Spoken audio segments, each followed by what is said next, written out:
This is the American Dream, Dustin Rhodes, son of a plumber, daddy, and you're listening to the Bob Culture Podcast.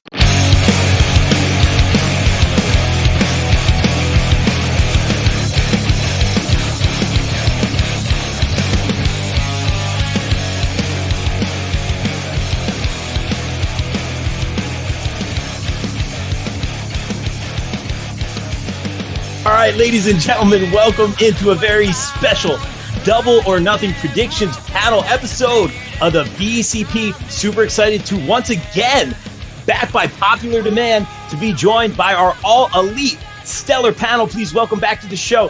He is a BCP OG member. You know him as hashtag lay editor-in-chief of the popbreak.com. Hashtag Dad Instincts, our good friend, Mr. Bill Bodkin. What's up, bro? How are you? Doing good. I have my tag team partner with me tonight, Mr. Talamadu. So you're in for a very, very good show. I have so much AEW content coming out over the next 4 days. I just did the AEP podcast yesterday. I've got a predictions piece on the popbreak.com. I'm with Johnny Rawls. I'm reviewing Dynamite. I'm on the review podcast with Kyle. And then I've got my Cody Rhodes roundtable summary coming tomorrow. So I am the definition of elite. He is. You're not wrong. You're not wrong. And speaking of the All Elite Pod, let's throw it over to our other best friend, because we are best friends here. He is the host of the All Elite Pod. You know him from the No Holds Barred Network. He wields the shame belt. Please welcome back to the show, Mr. Kyle Masters. Kyle, looking very fashionable today. What up, bro? I am the Canadian god of podcast hosting. It's true. That's all I'm going to say. And I'm going to wear this shirt every single time I podcast now, because this is the best shirt ever made. Until he comes out with another one, I'm wearing this shirt every single time. I was so excited to get this in today. I was pissed that I didn't get it yesterday to start the predictions, but that's okay. I got it this morning. I'm happy. But thanks for having me on, Bob. Love coming back here each and every single time. Bob, Rob, whatever. I literally go back and forth. King of the thirst traps. You call them whatever you want. Yeah. Not true. Thirst trap over there. But thanks for having me back on. Appreciate it here to talk some AEW, and for Kimmy, I guess, to blow the kazoo at me in the entire episode, because my arm for being vaccinated weighs like 1,000,000 pounds and I can't reach my shame belt. So you got vaccinated in Canada finally. Okay, yeah, good to hear. Finally. Man. How you feeling? All right? Feeling great. It's just my arm, again, it just feels like a cinder block. So It's going to be like that for a day or two, yeah. Other than that, I feel fine. But shameless promo, Kyle did get the retweet from Mr. Sean Spears, the chairman himself, for the shirt, man. So that's pretty cool, man. All the love. You're owed a chair. You need that chair. That's right. That's right. And of course, we have to welcome back, completing the panel. You know her from Kimmy Talks Wrestling, the goodest sister, and I believe now also on the popbreak.com. Miss Kimmy, so cool. Kimmy, welcome in. How are you? I'm pretty good. I have excellent counterpoints to Kyle, of course. We have some kazoos, and I'm really happy. Kyle, I just want you to know I have some quotes here that you've said. I'm also going to be on the AEP on Monday with Kyle to review, so I'm very excited. I hope you're still on the AEP show on Monday after this show. We'll see. Fight forever. You already made the announcement, and you already had people in your comments excited that I was coming. I would like to start off in a serious, like WB, I'll just disappoint them like always. A serious and positive note. Let's give a big shout out to Kimmy's dad. Kimmy's dad, heck yeah, cancer free, which is great. A great wrestling fan. Congratulations, man! Papa's so cool. 10 whole years on Tuesday, beating both testicular and kidney cancer. We had a party for him back in April. So, yes, thank you. But, yes, 10 years. Crazy. That's amazing, man. Shout out Papa. So cool. Cheers. That's amazing. Now, and Kimmy, we'll say this, and that's just like a great way to start the show. That's amazing. But I do want to point this out, Kimmy. You legit left Taryn Terrell and Brooke Adams just now, as of this recording, to come hang out with us. Yeah, so I was working with the love. And then Brooke Adams Zoom bombed us. What? Brooke Adams Zoom bombed us in the car. She was driving to her friend, and I was like, I have to go podcast. Bye, guys. So, yes, I left them to hang out with everybody here. You said, guys, I got to go on the best podcast. I know you guys want to do interviews for BCP and All Elite Pod and Pop Break. That's what she said. She's like, listen, I got to go podcast with like 3 older beardy dudes. So let's make it happen. That's fair. But thank you, Kimmy. Thank you so much for making the time. I don't know how your priorities are set, but we really appreciate. Oh, there's the love. Appreciate it. At this point, no, she's been killing it. Boops all around. Boops all around, everyone. And let's get this started. We're just going to start with the pre-show match, or I guess the buy-in, as they call it here in AEW. We have Serena Deeb taking on Rio. And what I think is going to be a great match. This is for the NWA Women's World Championship. I'm going to keep it short and sweet. Serena Deeb retains here. It's going to be a great warm-up match. Get everyone invested in the pay-per-view. Kyle. This one's going to be interesting. We talked about this last night on the All Elite podcast. I kind of want to go out. I don't want to. I think I might stick with a lot of my predictions from yesterday. I might change up some. Ooh. I'm not. It's called a terrible memory. So I'm like, I'm probably gonna have all. Well, I have everything written down, so that's why. But anyways, I organization. Hey, host. Canadian god of hosts. I got everything prepared. That's right. Very true. Be quiet over there. I didn't say anything. Quiet over there. Shut your damn face. All right, separate corners. Let's go. Anyways, yeah. So the NWA Women's Title match. I mean, I'm looking forward to it. You got 2 really good wrestlers. I mean, there is the rumor still of Riho. This could be actually her final match in AEW. Really? Her contract might be up. Yeah, I wouldn't be shocked if she did go back or went to Stardom after this. Then, if she did leave AEW, I mean, Stardom is just fucking. If you're into that whole Joshi wrestling and stuff, like Stardom is. I don't know if you're into the Joshi wrestling, you should start watching Stardom because you'll be. It's so much fun watching that stuff. I've caught a few Stardom like events, like just rewatched from like years past, and oh my god, they're so much fun to watch. And that's if you're into the Joshi wrestling. I know not a lot of people are. And there's a lot of women from America are over there, like like the best of everyone. Anyone who's anyone has been over there. It's great. It's honestly great. So I do highly recommend anyone that's into that to go and check out. Or you can. I know there's like a lot of YouTube. There's a lot of YouTube videos of like Stardom matches from the past. You can go back and watch too. Anyways, this match in particular should be great. Serena Deeb's obviously going to retain here. She's going to hold on to the NWA belt. I foresee, I talked about on my podcast that maybe Thunder Rosa comes out and has a stare down or something with Serena Deeb to set up something with them too. It's crazy because Thunder Rosa just got her first AEW shirt the other day. Cool. It's cool. Shirt. And I have to say it. I'll say it. This only means like, surely when she's done with NWA, she's coming right over. Like, I don't think they would have. She's there. I mean, in all, not signed or anything, but she's AEW. Yeah, she does a lot for them too. Like she does the Spanish commentary sometimes for Dynamite and Dark. She also brings in a lot of talent from Mission Pro and brings a lot of AEW talent over to Mission Pro, which I feel like on the call with Cody Rhodes today, he was talking about like Create a Pro and the Nightmare Factory. I really see Mission Pro if she does sign with AEW as kind of like a quasi developmental territory for the women of AEW. It's gonna be a good opener, I think. And it's weird because I feel like the buy-in should be the matches that sell you the pay-per-view. They are going to put on a great women's match. Yeah. I don't know if it'll sell people the pay-per-view necessarily. I think the match is already on the card, which should sell you the pay-per-view right away to buy it. So this is just going to be a normal, great women's match showcasing 2 women who are in the AEW division battling for another promotion's belt, which is crazy. And it should be a good match, but I have Serena Deeb going over Riho. Or Rihu on my show. Yeah, no, I got you, man. Let's throw it to Bill. I think I was going to say Thunder Rosa. I think Serena Deeb, I think one of the most underrated wrestlers in AEW. She does nothing but put on classics every time she's in the ring. Her matches with match she had with Rio in the Eliminator tournament, match she had with Red Velvet recently. It's bangers after bangers, as the kids would say. And she's great. And this is someone who was only on TV for like this amount of time and is now like a phenom once again. The only thing I'd like to add to what was said earlier by Kyle was I would like to see more interaction with the promotions. And because the rumor is that Moose has said he's going to be in Jacksonville. So, Kenny's got the Impact title, so that's interesting. I would love to see Thunder Rosa and Camille, who went to a draw with Thunder Rosa, have them both stare down or be in the crowd. Like, Camille is very good at staring. So one come out of one tunnel, the other one comes out of the other tunnel.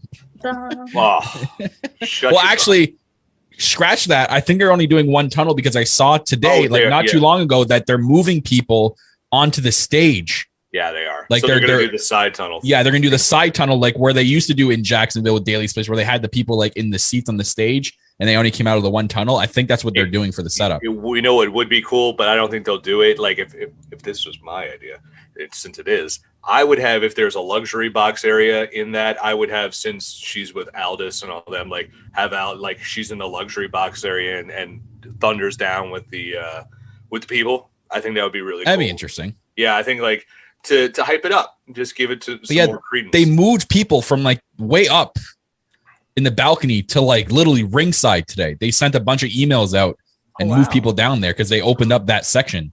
Wow, and that's because I knew that, and I wondered why, because it was either today or yesterday Florida announced their regulation just expanded even more for indoor arenas. So they have regulations there. If they, I mean, what they don't, but legally they have to come out and say, "Oh yeah, by the way, this," even though we've been doing it since last year. We love our BCP fans down in Florida. Oh, we always love fans, brother. It's I'm just joking. That's happening. You're just going like. We're getting there, guys. It's very exciting. I'm excited to go to events and cons, and Kimmy's going to get us all these press passes. So, Kimmy, let's start with you. Hey, I'm one step there today. That's the first step right there. I know. One more step to go. Ahead of me in like press passes. Just slightly. We'll see. Doing it a little longer. Me and the AEW media team are. Oh, I know. I'll be in the AEW media team. We're okay. Yeah. Oh, well. I'm great with them. At least I still get invited to the press con or the media briefing. That's all I care about. There you go. Anyway, so Kimmy, I find this interesting. No, I'm because now. Excuse me. Kimmy, talk wrestling. Talk wrestling here. NWA's pay-per-view is the week after Double or Nothing. So to sell their pay-per-view, I just think it would make sense if Camille is the number one contender, which I believe she is. If Camille, she's not. I thought she was. The whole shebang was for the number one contendership, if Thunder Rosa lost to Camille, not only would Camille get the title shot, but Thunder Rosa would not be allowed to wrestle elsewhere. Yeah. Which is like a weird stip where you're just like, you get to wrestle here in hell. Are you making a list? And whoa, time. Are you making a list? No. Rob. Are you Chris Jericho? Oh. I mean, everyone wishes they were. I need to remind myself of something for later, so I wrote it down. Oh boy, Kimmy, go ahead. I like your theory though, Kimmy. I like what you were saying about Camille though. That's great. That's very interesting.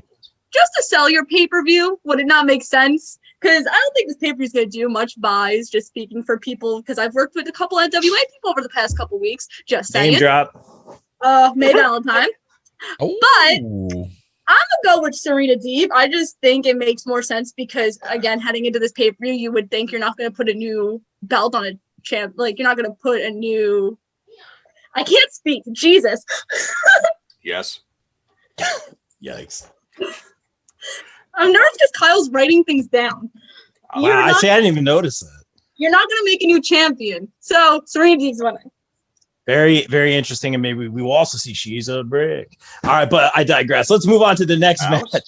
Yeah, there you go. You got it. Bill. Wait, who do you have in this match? Oh yeah, Mr. Host, you have. No, I said right out the gate. I said Serena Deeb's going to win this one. Okay. But you say it like you're just like so nonchalantly. This is going to be a great match, Rob. You're going to. I mean, why isn't Chris Statlander in this pay-per-view? All right, that's what I'm saying. Brother. We got it. We're having remember, just announced today, the Women's Casino Battle Royale is going to be at All Out in a much bigger venue than this. I'm okay with in Chi-Town. Okay. In Chi-Town. In Chicago. Where did you get that information, by the way? Yeah. It was confirmed today, but I've read multiple reports that TK confirmed it on the podcast. I didn't listen to the rest of it. I didn't get that far in the podcast. That's okay, so it must be at the end because I didn't listen to the rest of it either. I listened to the first 10 minutes. It was great. I got my news from Kyle. Kyle knows people. Let's go to the women's title match, the AEW women's title match. We've been saying forever that, Britt was going to get this opportunity. We thought it would be sooner. There it is, the DMD. It's going to be Britt versus Shida. Guys, check out Britt's interview. No, we're not pointing to God, Kyle. I missed something. Oh, are you talking about Gorillas of Destiny? Because what is happening? Oh boy! But put this down, Kyle. Make the graphic right now. Bill, get the sound effect. Rob's lock of the night right now. Here it is. I think it's got to be Britt for so many reasons. We've been talking about this match forever. She lost that match with Thunder Rosa and still is top dog in this position. Her promos have been killing it. Not an official loss. Look, very well said, Bill. That's a great point. But this is her time. It's their biggest pay-per-view, one of their biggest pay-per-views. Things are coming back. They're opening up. We've been talking about this for how long have we been doing AEW on this podcast? Britt Baker is going to be your new AEW women's champion. Put it down. Rob's lock of the night. Kimmy, I see you clapping. Confirm what I just said. Oh, my girl, my role model. I've worked with her, by the way. Again, it's name dropping. That's what I'm just going to do from now on. I'm so proud of you. So proud of you. Thank you. I love her. She's worked so hard. This heel turn has been the best thing that's literally happened to her in her career. She is AEW's saving grace of the pandemic. Give her an action figure, please. She's the face. Oh, don't worry, Bill. I know what you're going to say because you said it yesterday. I got you. Well, Cody Rhodes also hinted a bit at it too on the call. Kyle, you might have left at that point. I probably did. They called another Kyle and another Bill on that call. We were both like, son of a bitch. But Britt Baker is going to win, and it's going to be the summer of the role model, the summer of the DMD, and the summer of your one and only Britt frickin' Baker. But hey, Bay. Britt Baker, stop stealing my man's finishing move. Oh, there it is. You mean the modified famouser? Cool, man. She still does it. He did it first. Oh boy. There's other people I'm sure who've done it. So he's borrowed a move in his day or two. So lest we every wrestler borrows other people. There you go. Well, we'll talk about Rollins when we get this thing. Don't worry. Oh, really? All right, Kyle. I'm very interested to hear your thoughts on this. Tread lightly when it comes to that. Well, tread lightly, lady. I shall. Don't worry. Your lock-in thing, Rob, caught me off guard because when you said the lock-in, I thought for sure you're going to say Sheeta. I'm like, okay, I kind of want to hear this. Yeah, really? I want to hear why someone would pick Sheeta because it's almost locked in now that they're doing this 1 year celebration tomorrow. And I'm like, come on, you guys are you're saying it without saying it. Exactly. They know we're not dumb and we know they're not dumb, right? Like they know that we know it's going to be Britt no matter what. But I think Sheeta is an unheralded. Like I think people do overlook her a lot. Yeah, she's had nothing but great matches.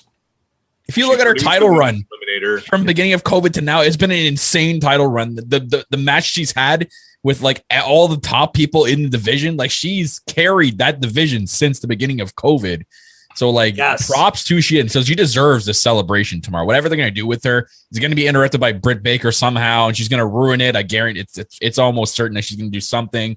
But it's Britt's time. It's ever since she's turned heel and has shown us like how good of a heel she is. Like this is just man, it's a not really a long time coming, but it's something that everyone's gonna get behind. And we talked about it on yesterday's podcast that it maybe not at first because once she does cut promos and stuff the weeks after, she'll get the booze and she'll get the natural booze, but she's gonna get the big pop when she does win on Sunday because people all in that stadium are gonna desperately want her to become a champion. So she's gonna get that big pop at first. She'll get a couple of boos from like the casuals that go and you know what I mean, like the people that are not hardcore like we are, but enough. She's gonna get enough of a pop initially there, and then we brought up on the podcast who eventually when she gets on the mic the weeks after when she cuts the promos, she's really good in the mic as a heel, so she's gonna get that rightful heat after that, and she's gonna carry it through the summertime. And I brought it up yesterday. I want to see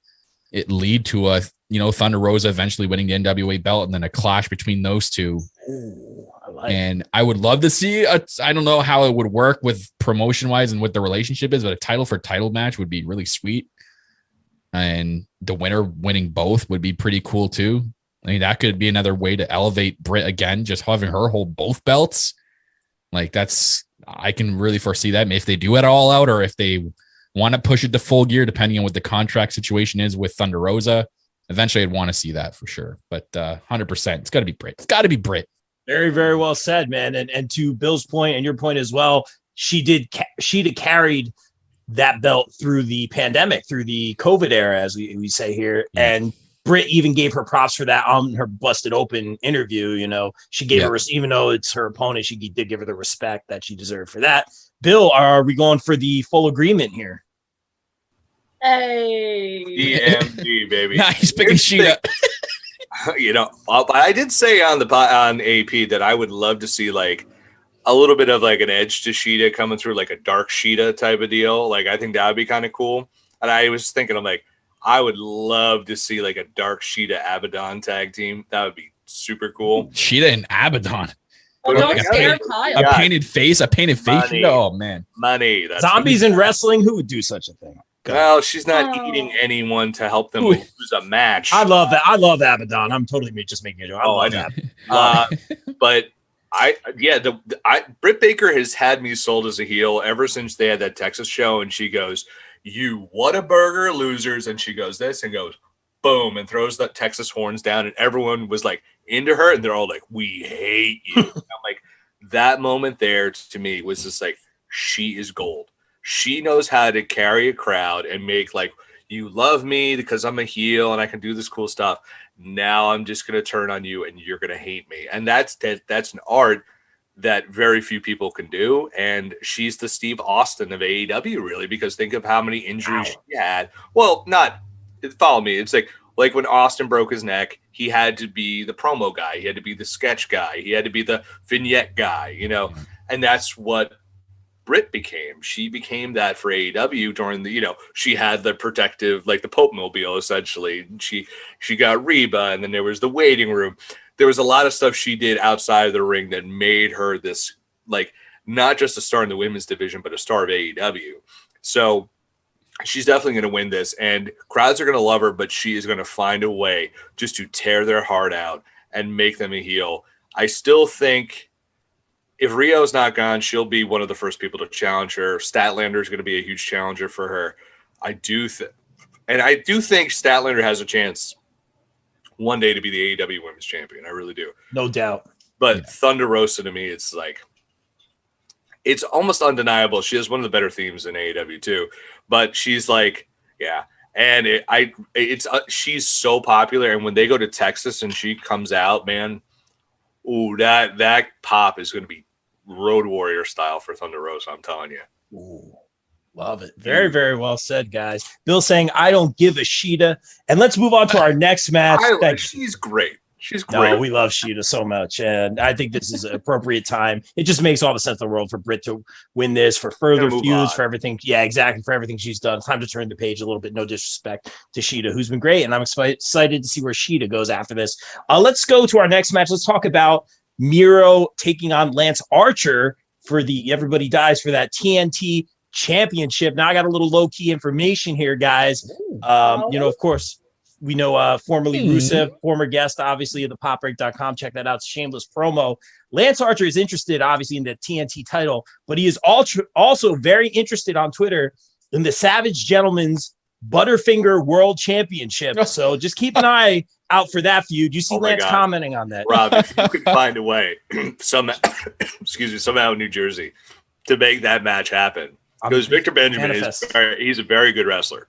Yes. Seeing him Saturday. Him and Archer in a match in Jersey. Oh, everybody dies. I thought that was a joke. I saw that bell and I'm like, is this a joke? Or did that guy just make himself a Butterfinger champion? Butterfinger legit sent it to him. He's the leader of the Peanut Butter Platoon. He's a big Butterfinger advocate. He puts peanut butter on everything. I mean, Kyle, you see how these being defended on Saturday. These fast food chains are all in wrestlers.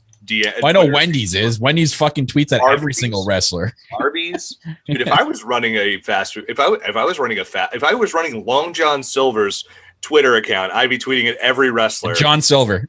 I would have him as the goddamn spokesperson and just have him going. Yeah, Johnny Hungy. Long John Silver. I love it. That's brilliant. That's marketing. You heard it here first. Cody, give him a call. Guys, let's talk about this match. I thought it was very interesting that Lance Archer was the next guy for the TNT title, and I think it's great booking. I really like that. I didn't see that one coming. I was thinking some baby face coming in and Miro running through him. I still think it's too soon for Miro to lose his belt here. This could be a great match. This is going to be the one that ends in some funny business or double count out, DQ, shenanigans, funny business, no concrete ending. Regardless, I think Miro does walk out with the title. I'll throw it to Kimmy. She's making a lot of movements here. Oh, movements? That's what you're calling it? Well, I see a lot of fingers up in the air. Movements. Well, I see you're wrong. She's like Austin Gunn. She's like, Rob, you're wrong. I'm used to it. Because you're wrong. This is going to be clean. Usually. Yeah, clean. Okay. AEW doesn't do DQs, so there's your first little counter strike there. AEW's one or two.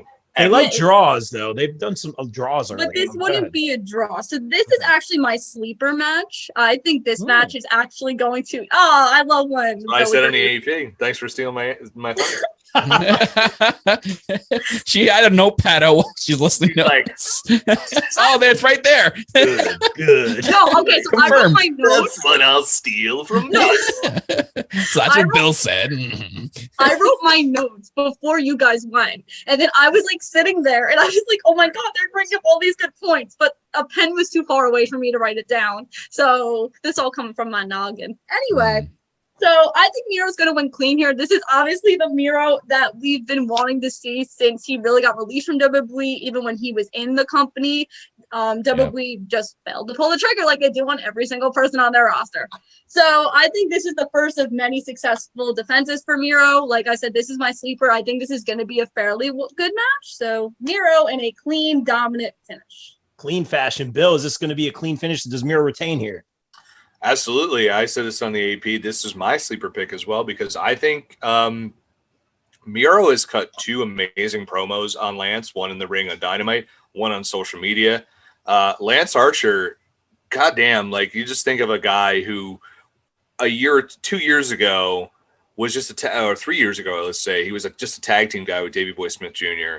And now he's a guy who's late in his career who's blossomed into this wrestler, this singles wrestler we all just love and we just want to see him do more, and this is going to be a hell of a match. But this is like Kimmy said, this is the Miro we want to see, and this is going to be a long run. Now, like I said, how Britt will shut down everyone about trying to cheer her.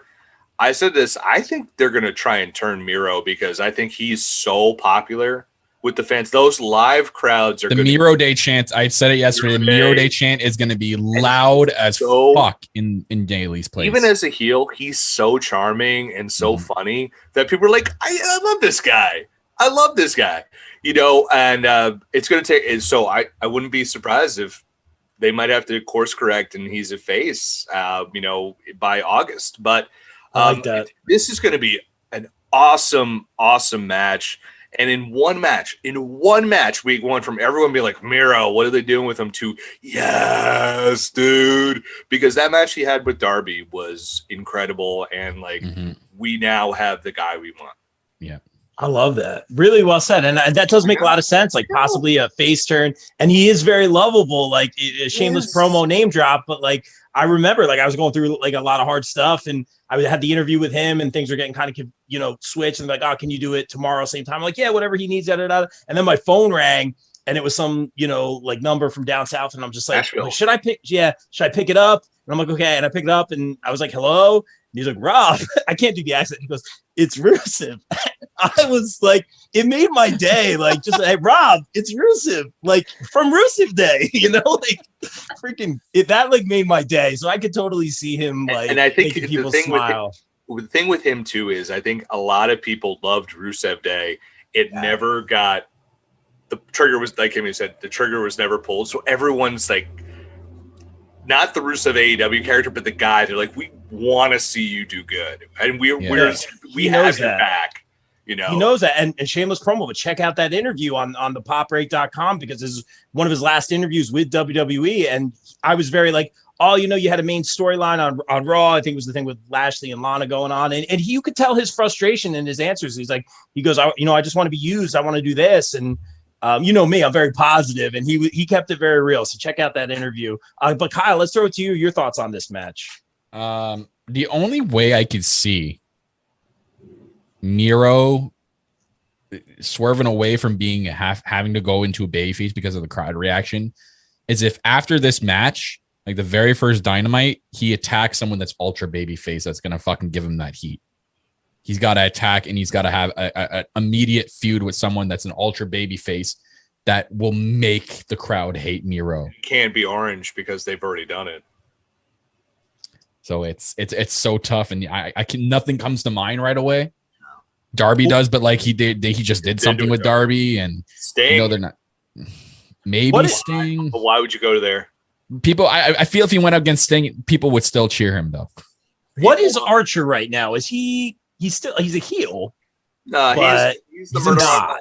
He's kind of himself. Yeah, which I love. Those are like my favorites. Those like tweeners. Well, he teamed with Pac a couple weeks ago on like Dynamite. And they're tweeners too. Like I don't even think Pac's a babyface right now. Yeah, it's weird. It's just like he was definitely a face at one point when he teamed with Mox, but he was kind of like having this thing with Sting, and then they went away from it. So being that there's no ultra babyface right now, that I could think of that he can go in and get that immediate heat. They're almost kind of like back into that. Is the only one. Yeah, I mean maybe they do that. Maybe he has like an open challenge or something, and Jungle Boy comes out and he just, he just beats the shit out of him. Or maybe Jungle Boy, there's like a number one contender for the TNT belt, and Jungle Boy wins, and he attacks Jungle Boy right after that match to get that immediate heat. Yeah, because people are gonna love Jungle Boy winning that number one contenders match. They'll be all over that. But then, if he attacks him, we gotta wait a month and a half before those live crowds, though. For real. Yeah, it's true. It'd be interesting. So, we'll see what happens, but. As for this match, oh god, big Haas fight. I mean, fuck, like this. I said it yesterday. I'm sorry if I'm swearing. I cuss like a sailor. You're good. But after like I said it last night, this is going to be Lance Archer's first big guy test. He hasn't had that big guy test yet in AEW since he started, and he started at the beginning of COVID. He really hasn't gone up against someone. Miro's not really up to his size, but he's a big enough challenge that he's considered a big guy in this case. Like Lance Archer's faced Cody Rhodes, Moxley. Like those guys are big, but they're not Miro. Miro's like almost twice their size because he's huge. He's a human tank. He's a tank. So this is going to be a great fight. It's going to be awesome. It's going to be very physical. This was a tough one because. I don't like just beating Archer clean is weird in a way, but we've seen Archer take the L clean before in AEW, so I'm not too mad about it. If this was like Archer first coming into AEW, I'd be like, okay, that's kind of weird. But because he's been around for this last year and he's taking L's before, I'm not too upset about it. So, but Miro has got to continue this momentum. Like he just got the belt. They can't just switch it off him right away. That's just going to kill anything. They're ready to go with him. He's ready to get shot right to the moon right now, so he's gonna win somehow. And I just have Miro retaining because I cannot see Archer winning in any way here. Yeah. Wow. A lot of us on the same page all around. It's still early though. Scary. We shouldn't all be on the same page. That scares me a little bit. Well, speaking of Page, let's take it to Hangman Adam Page taking on Brian Cage. Segue. Let's talk about this one. I thought this was really interesting that Cage did get that win over Hangman Page because I didn't think Page was going to lose anything. Just keep building that momentum. But this was a good little swerve. I'm a big fan of Brian Cage. I love Team Taz. My favorite thing, going back to Jungle Boy, is when Taz sings Jungle Boy's theme on AEW. It is my favorite thing. He's hilarious on Dark. Did you hear him do the Varsity Blondes chant? And instead of blondes, he spelled blouse. He was like VARS, and he spelled blouse instead of blondes. And Excalibur's dying. That's great. Dying. But I digress, like I always say. I think this is where Hangman gets the win here, short and simple. I thought it was really cool. And in a very hard fought match. I thought it was cool that Cage did get a win over the likes of an Adam Page, but Cage takes the loss here. And this is another L for Team Taz. And hopefully they bring in some new members. I have some ideas, but Kyle, I'll throw it right back down to you. Hold on. We're going to move past Team Taz. So who are your ideas? Yes. Regale, my friend. No, I'm going to no comment this one. Kyle, your thoughts. Oh, okay. What? Man, you can't tease that. It'd be like, do you know things that we don't know? Kyle, your thoughts. Kyle, your thoughts on this match. Well, this is gonna change my pick now. I need to know this information before I make my I don't know. I don't know. Anyways, you threw something out for no reason. Yeah, who do I know? I'm not Kimmy. Come on. Who do you know? Shall we bring up the laundry list? Like, come on, man. Go ahead, Kyle. So for more battle of the pages and cages. Oh, I love it. So many other. Should Ethan Page and Adam Page be a team eventually? No, fatal 4-way match in a steel cage. They're cousins, bro. Christian Cage, Brian Cage, Ethan Page, Adam Page, the Pages and Cages. Oh, in a steel cage. I would love it if it was a team called Pages and Cages. It'd be great. No. That's for me. That's a great t-shirt, by the way. Pages and Cages, like have that. They just be a 4-man faction. Pages and Cages. Exactly. Anyways, as for this match, it should be a decent match. I mean, this was put together obviously. I kind of feel like this match was supposed to be or not supposed to be this match. I kind of feel like if Ricky Starks wasn't injured, this was supposed to be Ricky Starks and Brian Cage, just because of all the deception. I think Christian Cage, not Brian Cage. Or Christian Cage and Brian Cage. No. Okay. Christian Cage and Ricky Starks? Ricky Starks and Christian Cage, yeah. There we go. But what about all the deception between Ricky Starks and Brian Cage? That had to be going somewhere. Eventually, but I think those two were on a collision course. I think Christian and Ricky I think that was gonna be the thing. Okay. So besides that, interesting match. Hangman, they threw it in because of a couple weeks ago when Hangman, or a week or two ago when he mentioned that, you did beat me, but it wasn't really credible. You can't consider yourself a credible victory over me in the standings because you had your team, you attacked me before the match, you had Team Taz's help, and that's basically why you've won that match. And then he's like, how about you meet me in the ring? No jumping, get yourself a credible win over me, and then face me one-on-one. So this kind of one-on-one match that does make sense. It lowered Hangman in the standings because of that loss. He was basically, he was undefeated in AEW in 2021 up to that point. So he was on a roll. So yes, the story is there for these two. Still should be a great match. We mentioned this last night on my show that we were going through the prediction going, man, when you think about it, no, and you're looking at it, there's a lot of heels winning on Double or Nothing if you really think about it. So yeah, I went with Hangman Page in this one, and I don't think he takes 2 L's to Brian Cage.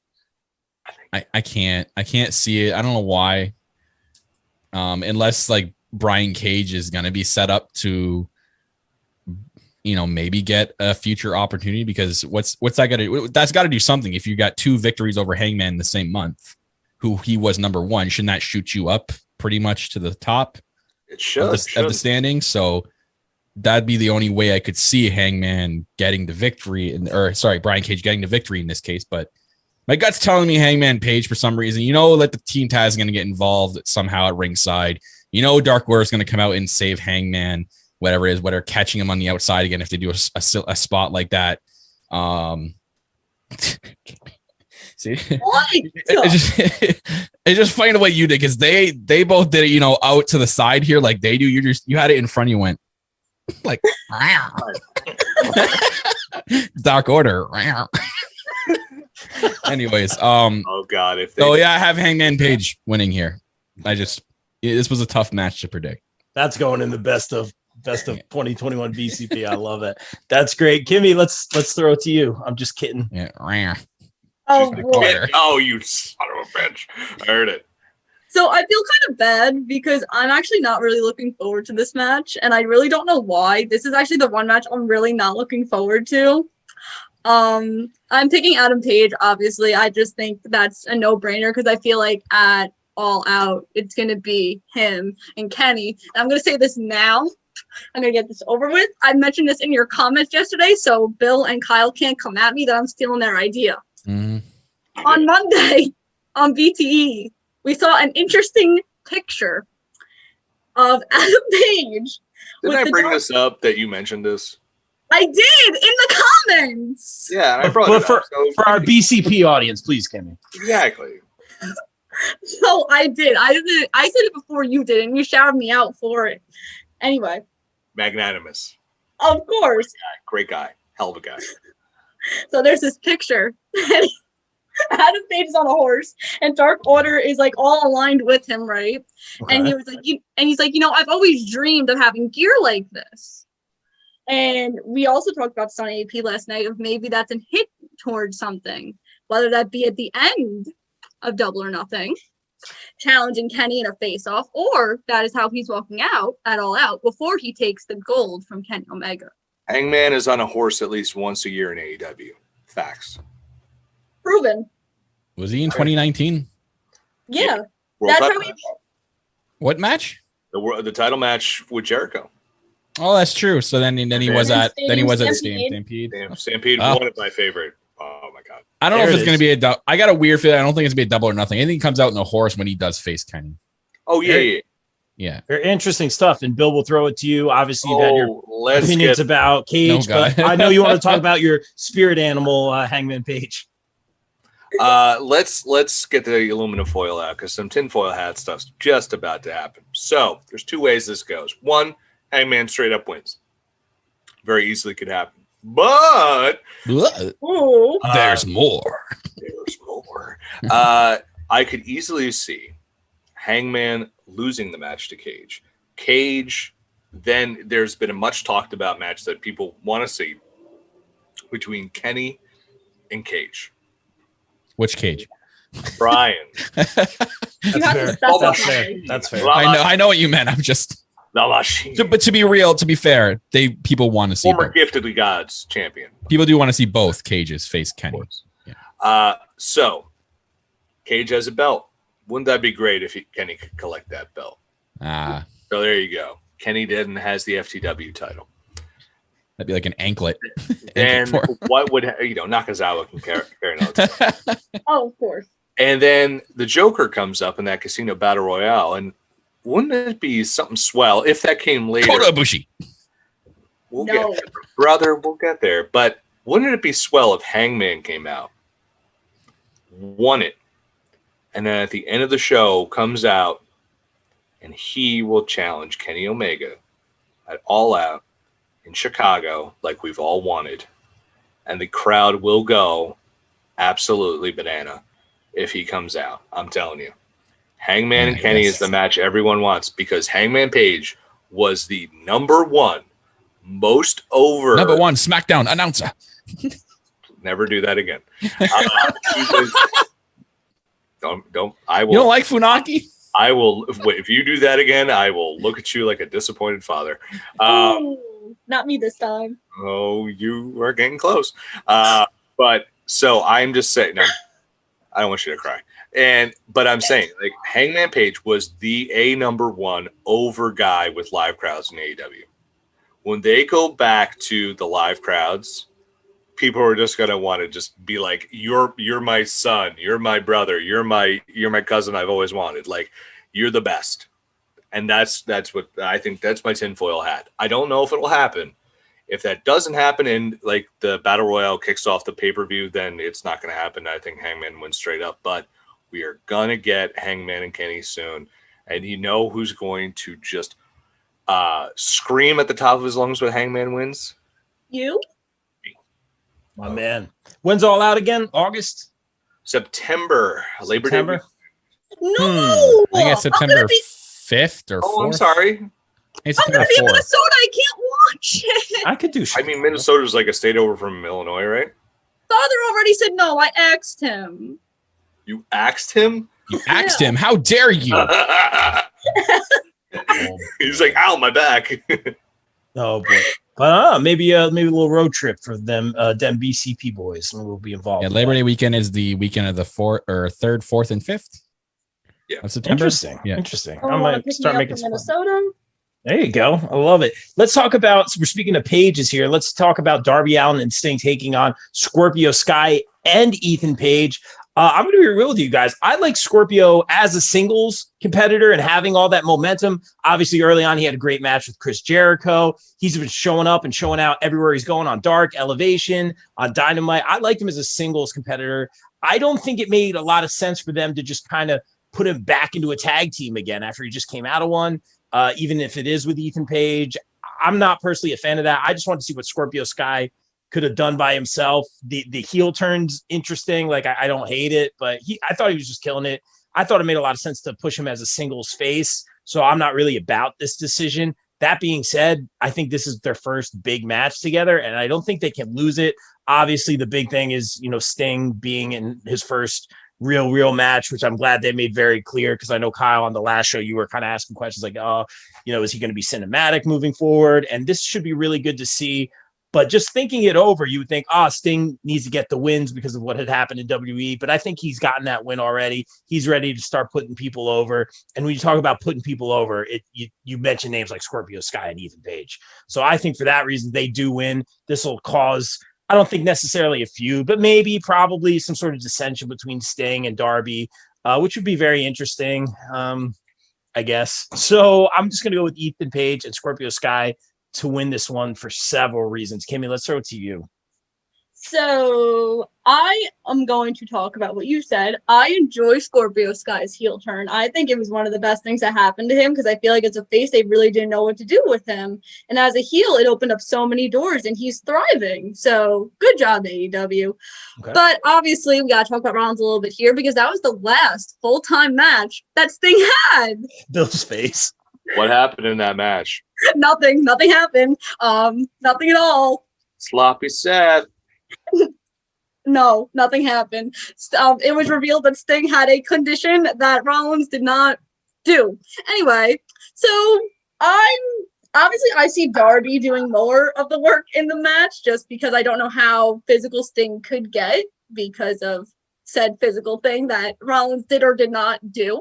Sting is also in his late 50s, early 60s. Their retirement home is letting him out just for this match. Yikes! Oh, I talk to him on the regular for his cable, so that's funny. He still uses the TV guide. Oh, of course. But no disrespect to the Stinger, by the way. No, this is all fun. First off, who was begging his parents for a flat top and to dye his hair blonde when he was 8 years old? Was it any of you? No, it was me. Little nice. Stinger right here, brother.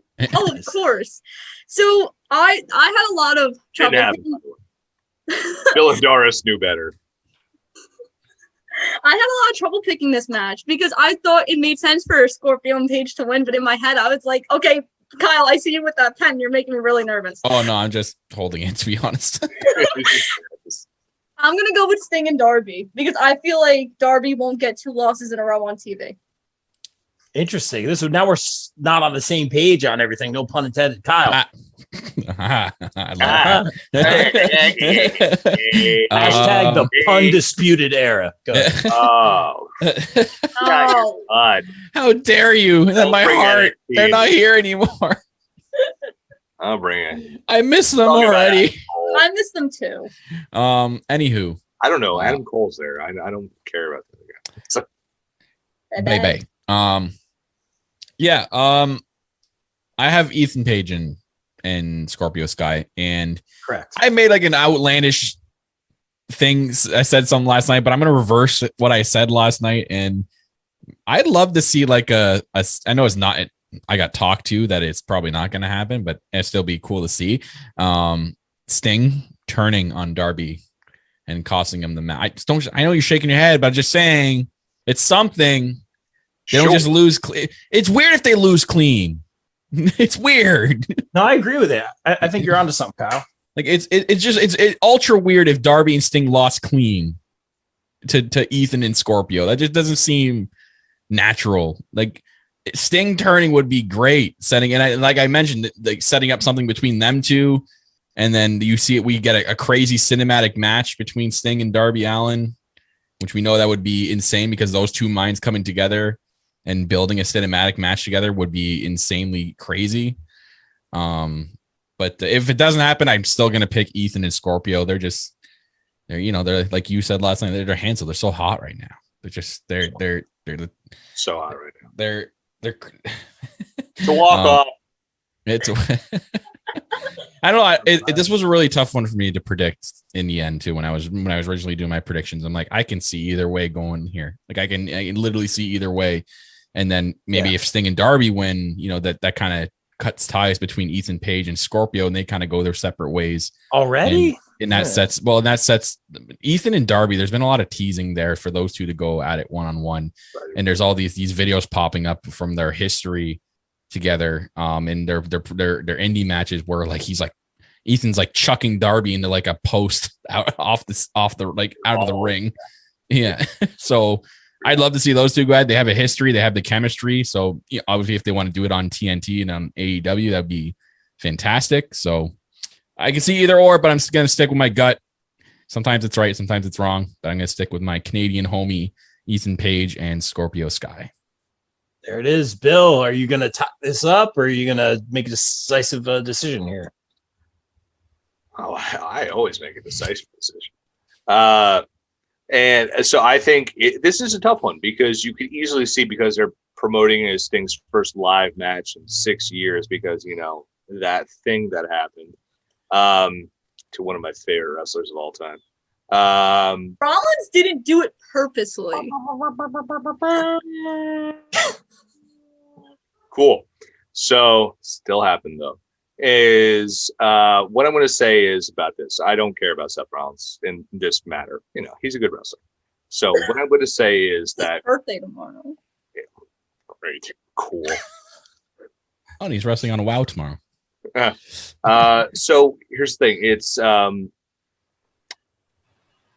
if Ethan and Scorpio lose, that derails both of them hard. It really does, in my opinion. Can I see Sting winning because it's his first match in a long time and it's Darby Allin? Yeah, I can see it, but it makes more sense to keep this going if they lose. Because I think we have an Ethan Page, and Darby Allin Summer Series coming to us because this is going to end violently and it's going to happen often. These two are going to be in a feud, and it's going to be pretty great because their Evolve matches were amazing. And what Kyle's referring to is, Ethan Page basically took that Razor's Edge type powerbomb and would chuck Darby Allin into various things, including structural pillars of buildings. Ouch. And, those injuries, ragdolled them. Those injuries that he talks about with Darby, those are legit. Like he has injured Darby severely, not on purpose, in matches, and these two have a great history, and we're going to see a very violent feud. Scorpio Sky also needs this. He's in a contract year. They need to get behind him, and I think a great way to get behind a guy like Scorpio Sky is having him in a team that beats Sting. And I think we have to get Scorpio Sky in the mix with some bigger feuds, and this is a way to do it. Because if they don't, that means I don't know if they consider Scorpio Sky to be this major player that they've been telling us he is. So they have to win this match. And I think it's going to be a very good match. Like Sting is motivated. He wants to show out. And this is not a knock on your boy. But I'm just saying, like, after that match, like, it was an unfortunate ending. And I think there was a lot more left in that feud and a lot more left in that in Sting's WWE career. And again, this is not a knock on them or Seth. It's just, I like to tease Kimmy a little bit. I think he wants to like finish his legacy strong. However, I do see at some point what Kyle said is that Sting one day walks out on Darby Allin. Maybe he just walks out on a tag team match and he's like, it's time for you to be on your own. And it's a Luke Skywalker, Darth Vader type thing. And we have a cinematic match at All Out, Sting and Darby Allin, or maybe Full Gear. And that match, I'll watch an hour of that match. You can make it a second half of Dynamite, a full episode of Rampage, whatever you want to do. That's going to be incredible. But I think like down the road. But to me, it has to be Paige and Scorpio. Yeah, I think the same, guys. And let's have some fun. Let's move on to the Casino Battle Royale. Wow, you guys are hyped for this. I like this. This is literally one of the most hyped matches of the night, I think. I love a solid card. It's a solid card. Like, you think about like where AEW was when that first Casino Battle Royale happened. They like stapled a cigarette to Joey Janela's forehead. Oh my god, so much happened in that fucking match. There was thinking back, the wrestler who Tommy Dreamer, double amputee. There was Ace Romero. Like there's all these people. You're like, Tommy Dreamer had a spot. Like, he's wearing Dusty's. He was in the Dusty pants. Yeah. Billy Gunn came out. Sean Spears made his debut in AEW. Yeah. And you hit it right on the head. We see a lot of debuts usually in this. Someone, kind of premieres. A lot of times the guys that premiere here or debut get the win. So this should be very interesting. Tony Khan has teased on social media a lot of debuts here. When are the 90 days up for all these recent July releases? 14th. Okay, so right around the Impact pay-per-view. Very interesting. I may not know something about that I can't disclose. You already told me one of them, so I know it. Yes. We'll talk. But it was interesting on Busted Open again. Peyton and Billy, Jessica, and Cassie Lee said that they're going to be a package deal moving forward, which is really cool to see. They're just the loyalty there. So that'll be interesting. See where they end up. Excuse me. Let's talk about the Casino Battle Royale. It's been a long day, guys. 10 taking on Anthony Bowens, taking on Brian Pillman Jr. versus Christian Cage versus Colt Cabana versus Dustin Rhodes versus Evil Uno versus Griff Garrison versus Isaiah Cassidy versus Jungle Boy, someone sing for me, versus Lee Johnson versus Mark Quinn. Thank you, Bill. Versus Matt Hardy. That was great. Versus Matt Sydal. Versus Max Caster, who's always killing it with those raps. Versus Nick Camarado. Versus Penta El Zero Miedo. I'm so I can't say it. Versus Powerhouse Hobbs versus QT Marshall versus The Blade versus TBA. Here's your TBA, Bill. This is for you. This is going to be your TBA. I kid. No matter. Don't get who do you guys got in this one, Bill? I have a list. Oh, wait. Brother. Do you want us to pick the winner, or do you want us to pick the Joker first and then the winner? Let's do that. Joker and winner. Okay, who's starting? So I'm starting this one. Here's the Joker. Here's the Joker. This is the Joker. No! That's all I know. Who the hell is that? Randy Orton? Who's that? I mean, Rob's trying to get me mad to go on a rant, and I'm just going to be like this. No Cell Jones. He's like, he's Rob. Hey, there's nothing you can say. Sorry. There's a lot I could say, but I'm actually going to talk about a wrestling company I like. So, yeah. Oh, heat with WWE. They're never going to hire me. I don't care. So here's the thing. You're telling me you're not a Sasha Banks or whatever account? Roman account? I love Sasha. That was great. That was fantastic. How did you hear that, Rob, by the way? Were you I know people. It's on YouTube. I was on YouTube, yeah. I was going to say, were you on the call? Because I remember that. No. So I think one of the easiest people to get was, or a layup, because he was supposed to be in the last one, or it was rumored to, but injury prevented it, was a little known guy. He's the god of this shit. He's Nick fucking Gage, MDK all fucking day. He was just at a dark side of the ring. Interesting episode. It would be a massive pop, especially if they got For Whom the Bell Tolls to play, and he comes out and just straight up tries to show everyone why he is the god of this shit. And he also has a feud with Jon Moxley, interestingly enough, for the GCW title. Other people you could see, some people are like, well, it's Paul White. No, it's Captain Insano. No, because yes, please.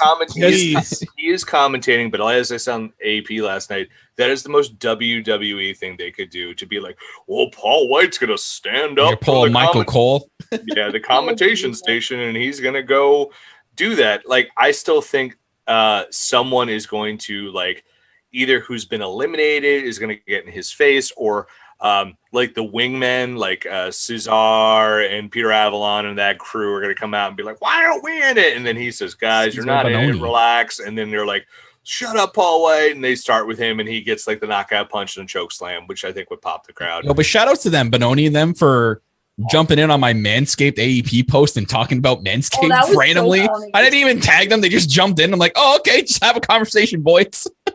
Hey, listen, they gotta keep it clean like was it a Thanksgiving turkey? Yeah, it's Peter Allen just jumps in and says, I think we should look at getting this for the boys and tags everybody. And I'm like, what the fuck? I think they should. I think it would be amazing. Yeah, use my code, please. They probably are. I hope so. They probably are. That'd be great for you. But I look at it like this. I'm just like, the surprise, it could be Nick Gage. It could be Andrade. It could be Moose is going to be in Jacksonville, confirmed. It could be someone like, oh, God, there was someone else I had. Well, Kyle, I'll let you take yours. But I could see it being like something like that. Like it's something really cool that's going to be intermittent, like not going to be like this game-changing person. Although I've been known to be wrong a lot. But my ultimate winner is going to be, he's going to look out into the crowd like this. It's going to be Christian Cage. He's going to win it. Okay, Johnny Gargano's coming out? I mean, if he did, son of a bitch. He'd have better Chris matches. Nunes would just weep in joy, and I would love that. I've been a Johnny Gargano fan for a very, very long time. Heck yeah. He's the way. He is. No way. Listen, him and Chuck Taylor reforming Friends in Similar Tights would be a Did you see Rocky Romero and Chuck's video or Trent's video? The other names that could be there, Rocky Romero's a name, Satoshi Kojima's a name, because he's in Impact right now. It's going to be fun. This is always a fun match. So yeah, I'm looking forward to it, and I still think Christian Cage is going to win that big spot. And we said last night, he's not the all-out competitor, but he's going to be like one of those quarterly special type competitors like Fyter Fest, Fight for the Fallen, I think. And it's going to be great because Christian has been awesome in AEW. Yeah, I'm good. Kyle. Hi. Hello. Oh, okay. I'm doing all right. I'm sorry. Canadian God. Thank you. Rob, do I need to put you Never say right that now again. and host the Kimmy. podcast? Don't put a shh. Quiet down. Hey. Well, I brought this up on the podcast yesterday. The history of their Joker cards hasn't been underwhelming, but it's not a big surprise that everyone expects. You think about it, Hangman Page was the very first one, Brian Cage was one, and Matt Sydal was the other. Great surprises, but not, top level talent people that people are expecting. Even though Brian Cage, I'm not saying Brian Cage is not low level talent. He's great. But everyone expects like a big, massive surprise. And before today, I was going in thinking, okay, so it's going to be something, but because what Tony Khan said today, I don't know if he's referring to this match or if he's referring to it in general, because he comes out today on Busted Open Radio. Bill's doing. I don't think it's him. Busted Open today? No, sorry, the Unrestricted podcast, and says that the Double or Nothing and the post Dynamite are going to be a new era in AEW, and big surprises and big signings are going to be revealed. Yeah. So you say big signings or just signings? He said big signings. Interesting. Mickey James. Give me Mickey James. That's what I want. Does she have the 60 day though? Even though she has the 90, but I've heard other things from. Hush your butt. Anyways, well, Mickey James is not the Joker. Well, hang on, Mickey James isn't the Joker. So let's throw that away for a sec. You know what? Awesome if she was. It would. Well, if they pick, I'd think, but it probably wouldn't happen because of publicity reasons and stuff. It would probably be Tessa Blanchard to go as the Joker. Kyle, stop reading my notes. Yeah, that's on my notes. Okay. Anyways, but it's not going to be her either. It's going to be either one of someone from Impact, I'm assuming. Yeah. Maybe Moose, because he's teased, and he's got the Impact belt, and he could choose. I want the Impact belt back. He doesn't have any of the belt. Oh, Kenny does. No, Kenny has the belt. So, or maybe he threatens Kenny to take the world title to the AEW world title to Impact because you have our world title, right? And then something like that. Or if they don't go that direction, a Rocky Romero would be cool.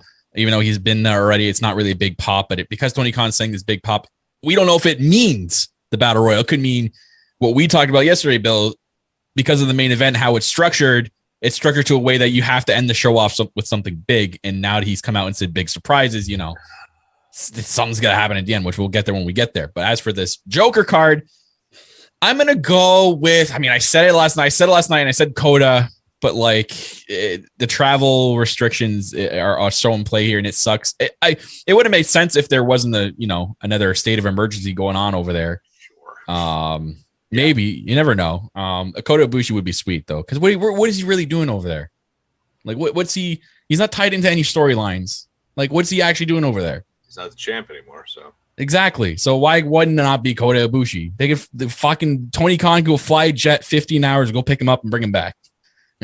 So nice. That kind of power. Well, Kenny would help. Kenny would it's his best. It's a golden lover, and he'd do anything for him. Anyways, that's just my gut and what my heart wants to have in the end. I said it yesterday. I'm like, I just want Kota. I want in my heart Kota to be the one to wake up Kenny and make him see the light. That Don Callis is the puppeteer and Kenny's the puppet, and he's basically controlling him. There's only one other person that would make me lose my absolute goddamn mind if it's not Kota Ibushi from New Japan. That is Murder Grandpa himself, Minoru Suzuki. If he came out, I would throw shit in my house. What is Jay White doing? I don't know, being a switchblade. Like, what if Jay White just comes and does a one and done? That would be pretty dope. I mean, a lot of people know the Jay White's a very known person, but it's gotta be. I just feel like it's got to be something great. But I'm not gonna. My expectations won't be for the Joker. I saw rumors today it's gonna be Andrade. A lot of people are pointing towards the rumors that it's gonna be Andrade, and that's gonna set up something with Kenny because they have their AAA match. So yeah. So we'll see. Maybe they do something crazy and do a double title. Like there's like the AEW title match on Rampage the night before, and then the night after is the AAA match because it's literally the night after the first Rampage. For winner though, I got to go with Christian Cage with Bill. Like they had that set up, about a month ago where Christian and him had that stare down. It's the people want to see it. I'm sure Kenny wants to fight Christian.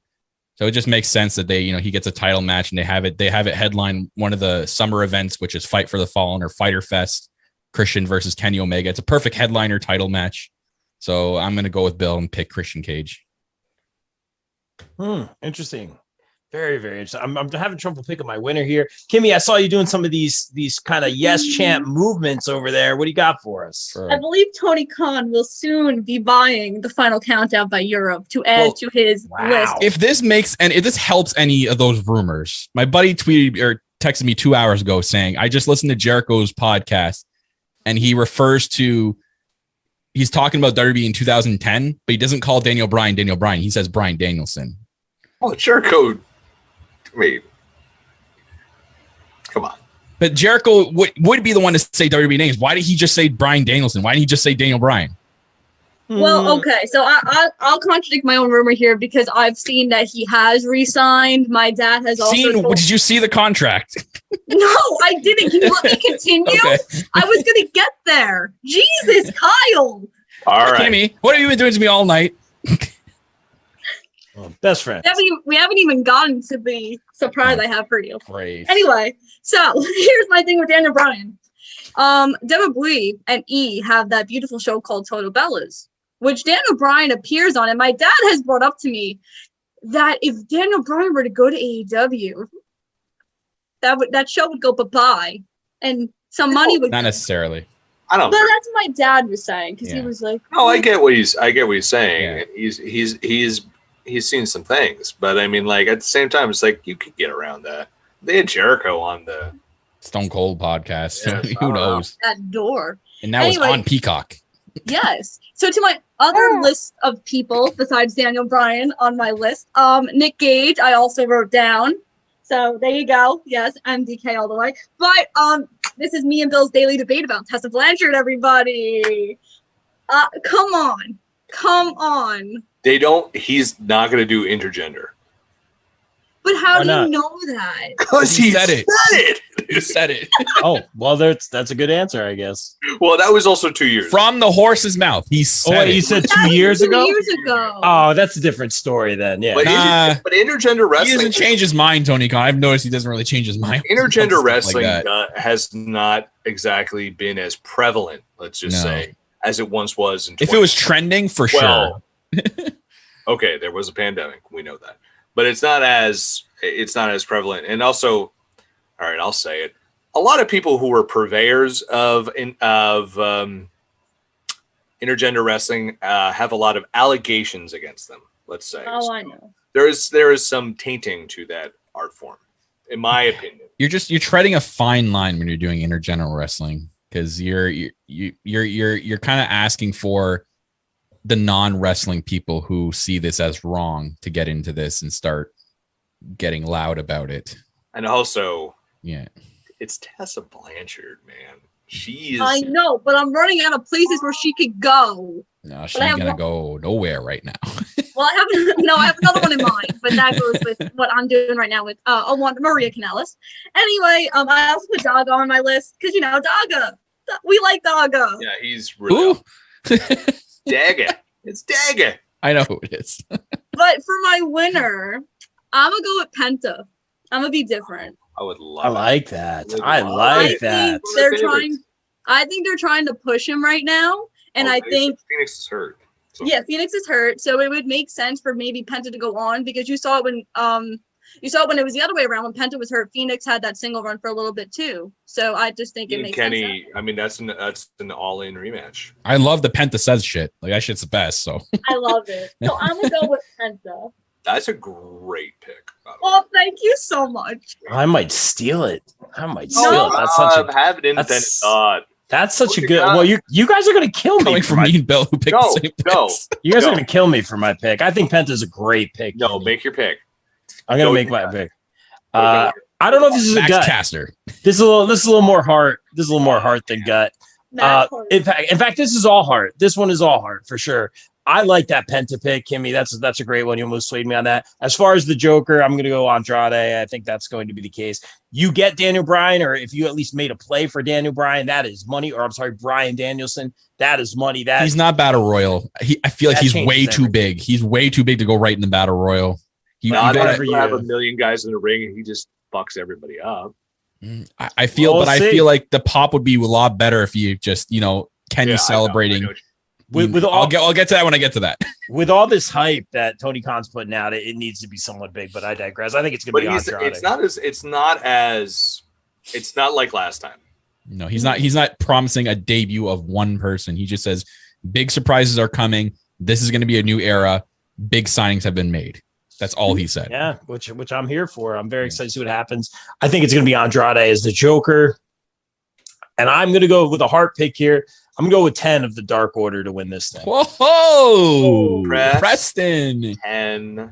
Riding the slopes on BTE, winning title matches on pay-per-views. He is just, he's just doing coke. And his BTE skits. What? You have to watch BTE. He's all about BTE thing. He's like the drugs guy on BTE. Yeah. It's fun. It's humor. Yes.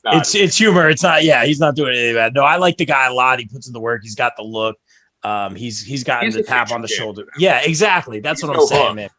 I love them. I'm sorry to cut you up, but the one skit he did on BTE where they're all talking about what their dads do, he jumped in and goes, "Well, my dad's a drug dealer." Wait, what? Everyone's like, "Oh yeah, that makes sense." That makes sense. You guys are hitting me with the classic. You got to watch BTE. But anyway, you should. There it is. Matt Jackson literally made fun of that 2 weeks ago in the beginning of BT. He's like, you should have put that on Dynamite. That's great. But I go with 10 with a lot of reasons. Like, you see him constantly in a number one contender position, whether it be for the TNT title or whatever he's doing. He gets a lot of W's here and there. He is the future, as Bill said. I think this would be cool. And it would also add to that interesting dynamic. We tease Hangman taking on Kenny too. So there may be some, dynamic here. Like, not to say like Hangman's gonna be like, let me take your spot or anything like that, but that could be very interesting. I think this could make for a really nice moment if 10 wins this thing, and just see how it plays out with the Dark Order and Hangman moving forward. It really places the Dark Order when they go back in front of a live crowd into the forefront. Yeah. Right. So you guys don't hate it. He was really highly touted when he was first signed, Preston. Yeah. I remember there was a lot of talks with him. He's been a Cody guy for a long time. In fact, Cody did mention him as one of the possible, he's like, I would pick 10, which means what it means in this business. But let's move on. Let's talk about, we'll go from one Cody to the other here. Let's talk about Cody Rhodes and let's go to Anthony Ogogo. So, I had to get that. My favorite thing about this match is like all the indie people I talk to, they're like, so now I got to sell a gut punch as a finisher. I was like dying, but I get it. Sell a gut punch. I get it. They're like, really? They're like, really? But I get it. Like coming from his background and you guys are very high on him. I'm only giving him a chance. I like what he's done so far, but yeah, that's not my favorite kind of finisher. I'm very flashy, #flippity, but I think, flippity doo this is a Go-Go's match. Governor. And I think Cody Go-Go's away for a little bit. Kimmy. So I'm not a fan of Anthony Ogogo. I kind of explained this to Bill. Let me finish before you write me down your list, Mr. Masters. So I'm just not fans of people who have MMA, boxing, UFC backgrounds. I just can't get in. Yeah, I can't get into them. It doesn't matter who it is. Rousey, Shamrock, Blackman. I don't care. Shamrock. Yes, Ken Shamrock, my BFFFF. Anyway, so it's true. I hung out with him. And did he get more jacked every time you walk by him? No, but he's such a... tell him you didn't have any respect for him? You think he's bullshit as a wrestler? Oh no, I would never do that. Right now. Yikes. I hate when MMA people become wrestlers. I hate it. Son of I have respect. I was thumbs downing Ronda. That was it. No disrespect. No, I would never say that to Ken Shamrock because I was hanging out with him as he was eating sushi and we had great conversations about AEW and TNA. Anyway. Drop. So I'm not the biggest fan of Anthony Ogogo just because, not into those type of wrestlers. Nothing against him. But I'm going to pick him. Somebody sucks. Yeah. Okay. No, but I think this is really going to be his match. And I think Izzy, another name drop, Izzy touched on this on the Cody Rhodes media little thing this afternoon, talking about how this is a statement match for him. He's going in this as the American Dream for one night only on Memorial Day weekend. But I see Cody being the guy to put Anthony over. So I'm going to go with a go-go. Yes, I love it, Kimmy. I'm so proud. Kyle. I'm not. Well, I am sort of. Well, I'm just telling you right now, Kimmy, as much as you don't like these types of wrestlers, Go-Go is fucking money. The guy is literally going to be cash gold to AEW because of what we've seen so far out of him. The guy can cut. We know this guy's going to be able to cut any kind of promo in any way against anybody because of what he's done so far. He's money when it comes to his gimmick with the governor thing. He's got the look down. I mean, I said on our podcast, I do want to see a little bit more out of in-ring out of him. So I'm hoping this is going to be the showcase. It's on pay-per-view. It might as well be that time where we see what Anthony Ogogo is really about more than just a punch.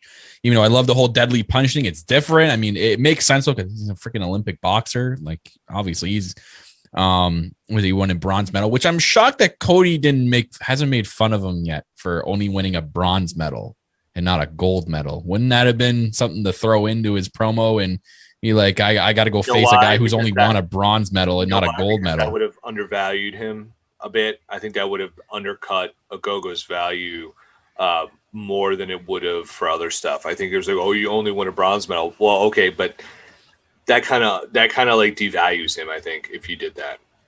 I guess, but it's going to come up eventually against someone he's going to face. I'm just saying it's going to. Yeah. Because that's not from but I think more of if he's a face. Okay. And then a heel says that to him, not Cody Rhodes. Which I don't think I can make Ogogo a face because he's just way too good as a heel. He's almost a face right now. Yeah, I mean, because friggin' love him. The governor, except for Kimmy, but it's always that way. But it's good. I think this is the time for Cody to go out of here and be with. I mean, Brandy has come out and said that people think that my husband's gonna just leave and come take care of the baby, but he's basically saying the baby's gonna be living backstage because like they're not gonna take any time off, which.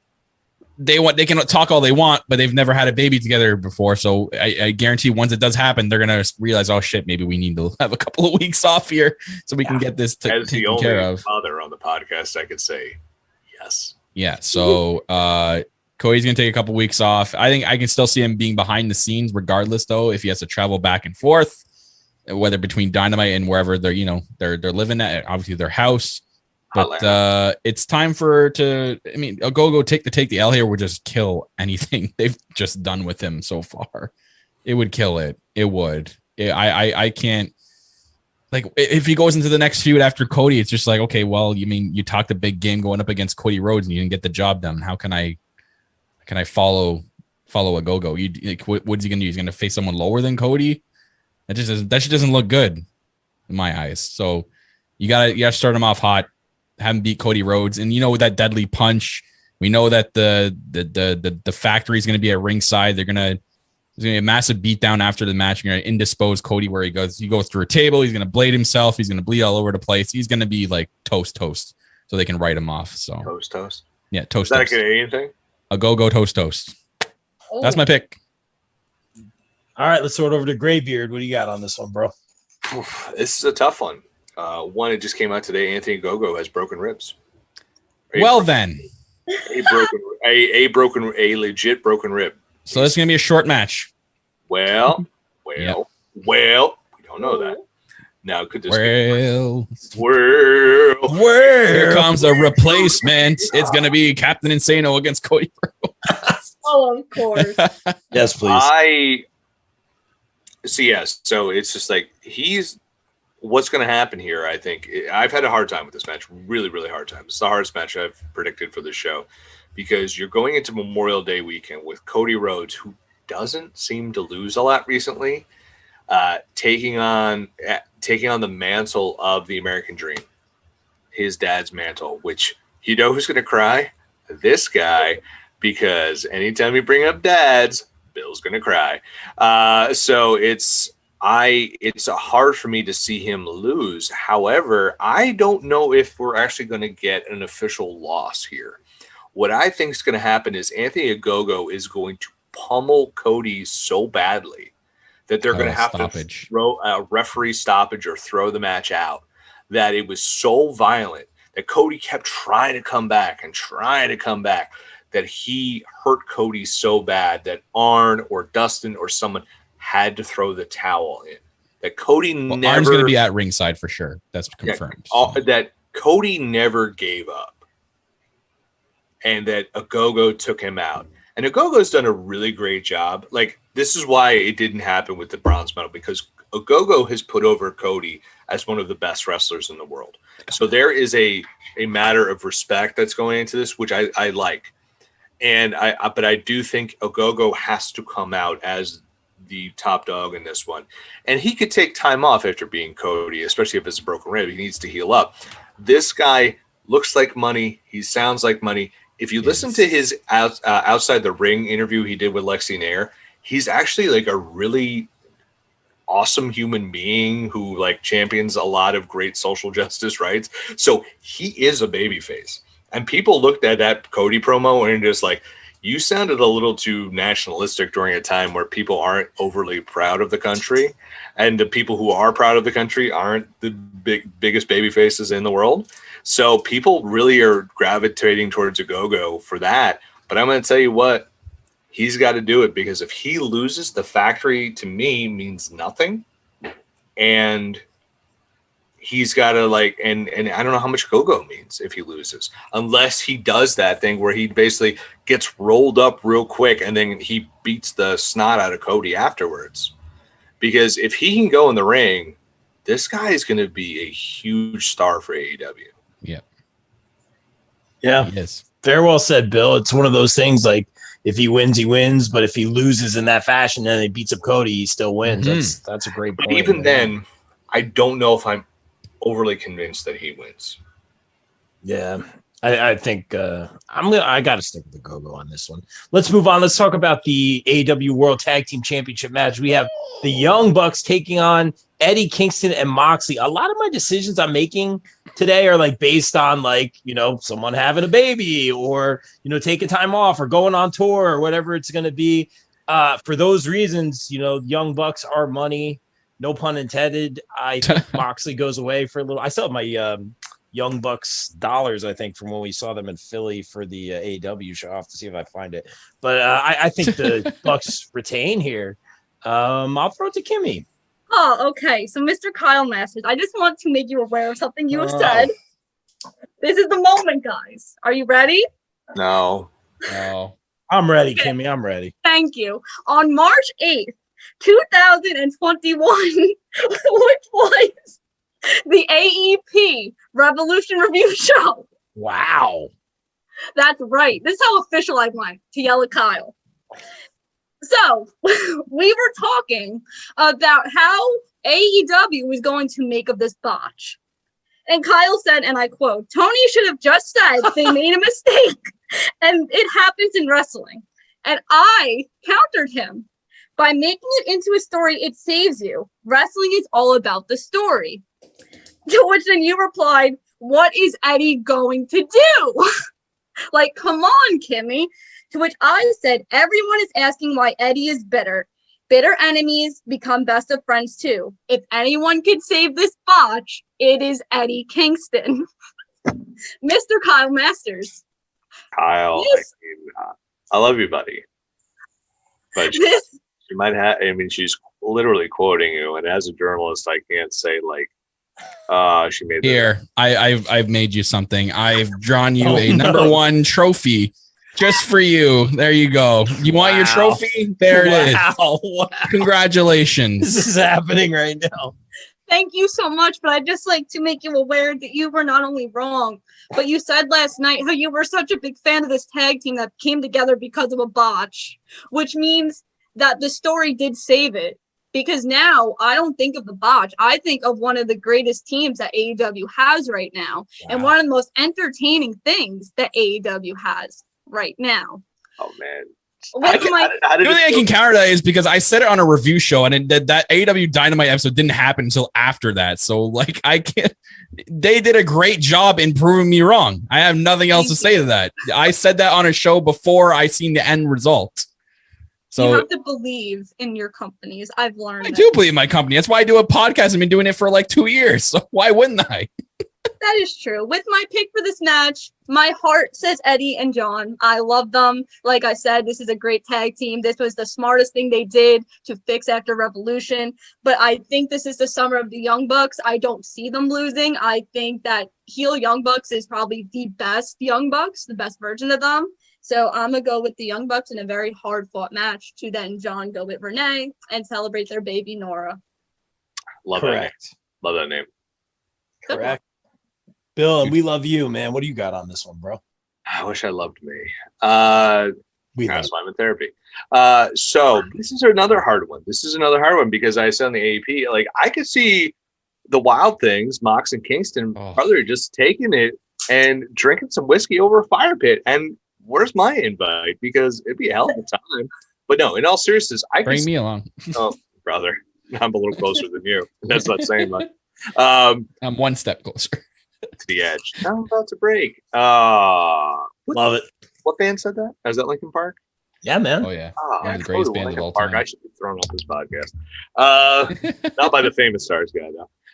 But so my thing is like Eddie and Mox could win this in a short-term feud and then this is a transition to what I think really should happen with the belts is like somehow it's between FTR and Santana and Ortiz because that's where the belts need to go. But I just say because it'd be so hard to break them up, you know, because Mox and Kingston are so fun. But then again, I was thinking, I'm like, well, why do they have to break up? They lose. They've lost before in their wrestling careers. They could still be friends. And Mox can do stuff with the IWGP US title. Hell, they could feud with guys from New Japan. Eddie Kingston could feud with a sock and it would be over. Because it would just like he's so charismatic, he could get a feud over. It doesn't matter. But I think like what Kimmy said, it's like the Bucks are money right now. They're hitting a level they haven't hit in a long time, and I think it's going to be really cool. But I really sincerely think they have to. These belts have to somehow get on Santana and Ortiz because they are so good. People want the belts on them, and I just want a summer series between them and FTR, and like whoever wins that, the Bucks face it all out, and I hope that's Santana and Ortiz. And Santana Ortiz win it, and hell, they could drop to FTR down the road. That's fine. But I want to see that because we need a strong babyface team to beat them. I just don't think it's right now, and I do think it's the former LAX who's going to be the team to do it. So I'm going to go with the Young Bucks. Okay. Kyle, your thoughts on this one, man? He's thinking. I just thought of something. If you're going to say Frankie Kazarian, I thought of that first. No. I'm thinking about the Good Brothers. How long do we think that they're going to stick around with the Young Bucks for? The dangly daddies. My brother. What if you're the good sister? If Moxley and Kingston do win, and it's a quick transitional thing, like I think you mentioned just now, Bill. Yeah. What if the Good Brothers win it off them, and it sets this feud between the Young Bucks and the Good Brothers? Shit, did not think of that. That's pretty good. I like that. And then they win it back midsummer, and then they can still have their all out match with whoever for the belts. I like that though. But isn't that big enough for all out? Them two, the Good Brothers versus in front of a big ass crowd like that? You have so much and no. Unless they did it at Slammiversary. We don't know if that's even in front of a crowd though. Yeah, it's true. Yeah, it's probably not. I don't think it is. No. Which is dumb, but whatever. Well, I mean, we're still in a band. Unless that's where I know that. Unless it's Slammiversary where the Good Brothers invite Moxley and Kingston to come over, and then that's where the AEW belts are defended on Slammiversary. That's to get eyes on Slammiversary, more eyes. Hell of a way to get eyes on Slammiversary, I'll tell you that. And that's how the Good Brothers win it. And then the Good Brothers hang on to those belts until All Out, and the Young Bucks win it back at All Out. That'd be something. Be interesting. But or they putting that thing to the side, I think the Young Bucks are going to retain the championship belts. I'm the one biggest thing I'm looking forward to in this match out of everything is the crowd to sing Wild Thing, just like the movie Major League, where that his new theme or their new theme comes from, because I honestly think it's the tag team theme. It's not Moxley's new theme. People can calm down. Violent Idols ain't going anywhere. Okay, that theme song is way too perfect for John Moxley. He's not gonna come out to Wild Thing, even though it'd be cool because he grew up idolizing Onita. Onita came out to that Japan Super Show with it, and Moxley probably be over the top moon happy to come out to that song every single week. I honestly think it's just a theme song for them as a team because they also released the shirt, The Wild Things, basically what their team name is, The Wild Things. And they only, he came out against the other week against Nagata with Wild Thing, but it wasn't that exact theme. The original theme. It's the original song by the Trials. But I honestly think this is their tag team. But anyway, I can't wait for that because we got a full AEW crowd. And if anyone's seen the movie Major League, that scene where Charlie Sheen comes out, or Ricky Vaughn, and then the whole crowd singing, it's probably not going to be as loud as the movie because the movie always is a movie. I think that kicks the show off, by the way.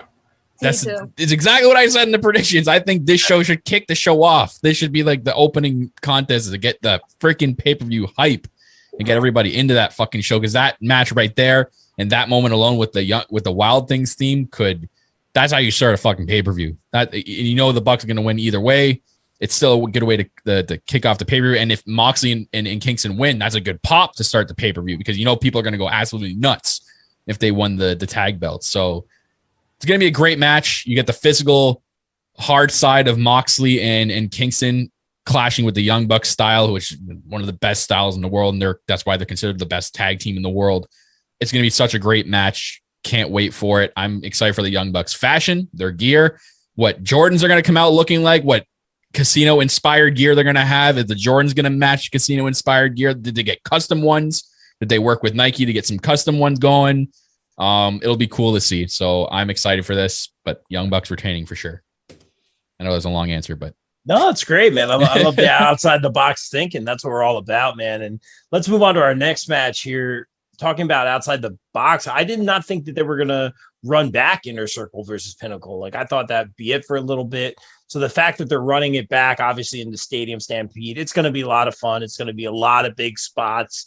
The ending is probably going to be extra nuts because of the way the last match had ended, like it, hate it, whatever it is. There were a lot of opinions. So they're probably just going to do something very spectacular for the ending of this one. I really think so, which ultimately will take JayCrow, who's already injured.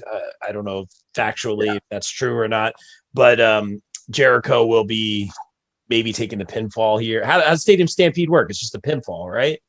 Pinfalls, it's regular rules. It's gonna be, but it's just craziness, too. And it's gonna be live too. Yeah. And whatever, when it gets to Bill here, what Bill said last night on my podcast, I think it's actually gonna happen when it ends in the middle of the way it ends in the middle of the ring. I'll let Bill explain it.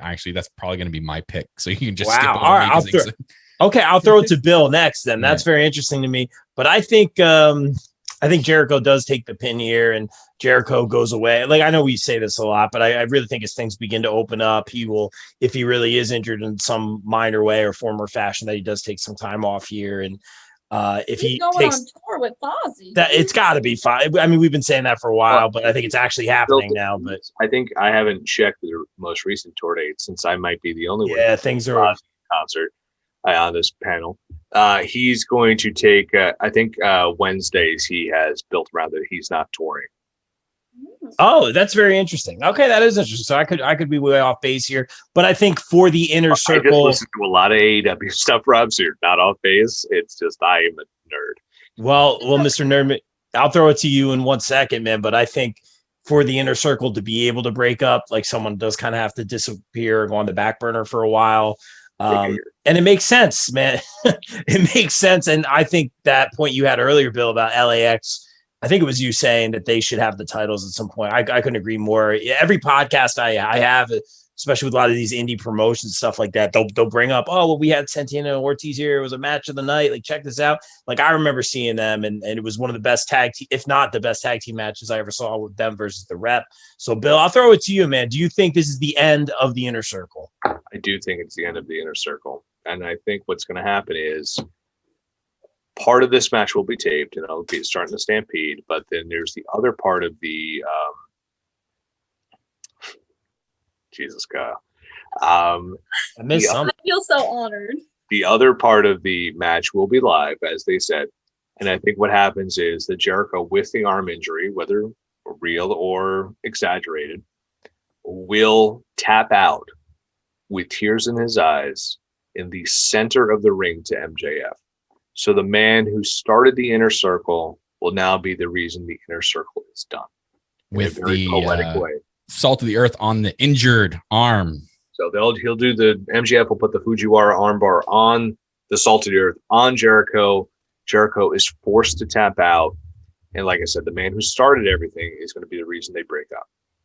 I do think, however, we are not seeing the last of the inner circle, not in a full form. But one day when JayCrow or somebody, one of them comes out to help the other, 6 to 8 months down the road, year down the road, the pop is going to be incredible. You know, especially if it's like Les Sex Gods, or, you know, Sammy and JayCrow reunite for one night only or something like that. But this is going to be a very different Stadium Stampede. Like the Stadium Stampede last year, even what Tony Khan said on the podcast was, that was a moment we needed as a wrestling community in 2020 to forget about. The last summer was a really hard summer for so many people. And that was a moment we could forget the real world for however long that happened. And it was funny, and it was exciting, and it was hard hitting, and it was different. It was unique. This one, I don't think is going to be any gaga, any laughs. This is going to be a whole bunch of ass. Oh, Lady Gaga. No.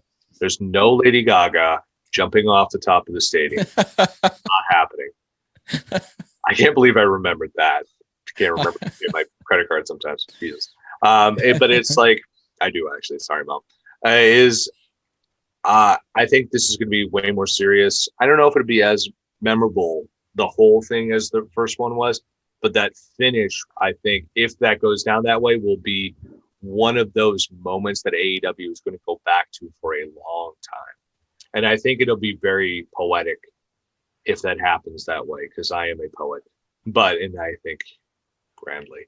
No, I'm kidding. It's just like, it makes the most sense for JayCrow to be the guy who is the reason the inner circle, you know, stops, and the week after, or 2 weeks after, they'll do the farewell to the Inner Circle, and that'll be the last segment we need. Inner Circle needs to end.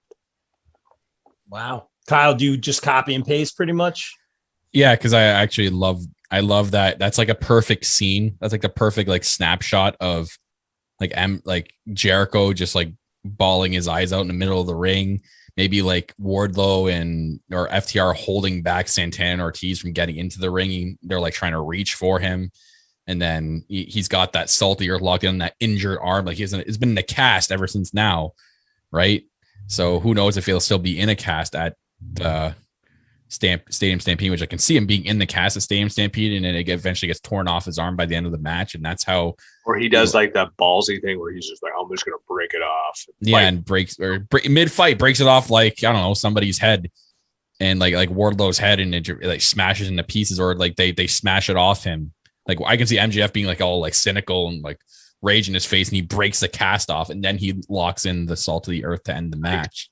Right in the middle of the ring. Like that'd be something like, that'd be a good way to end the match. But it's going to be like, I can see like the beginning half cinematic, like the beginning match would be cinematic, start in the ring or in the field, right? The stadium. Cause most of the match needs to take place in the Stadium Stampede.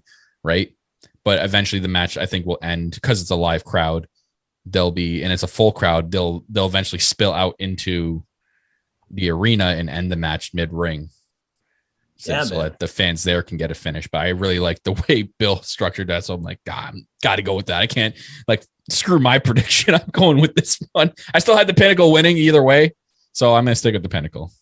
Very interesting. And I like what you had said about adding that extra step where they're there to help JayCrow, but they're being restrained in some form or fashion. Like that would add to the emotion, maybe handcuffs or maybe someone getting tied up or like, they're there, but they can't, get through the ropes or do anything. That's a great point.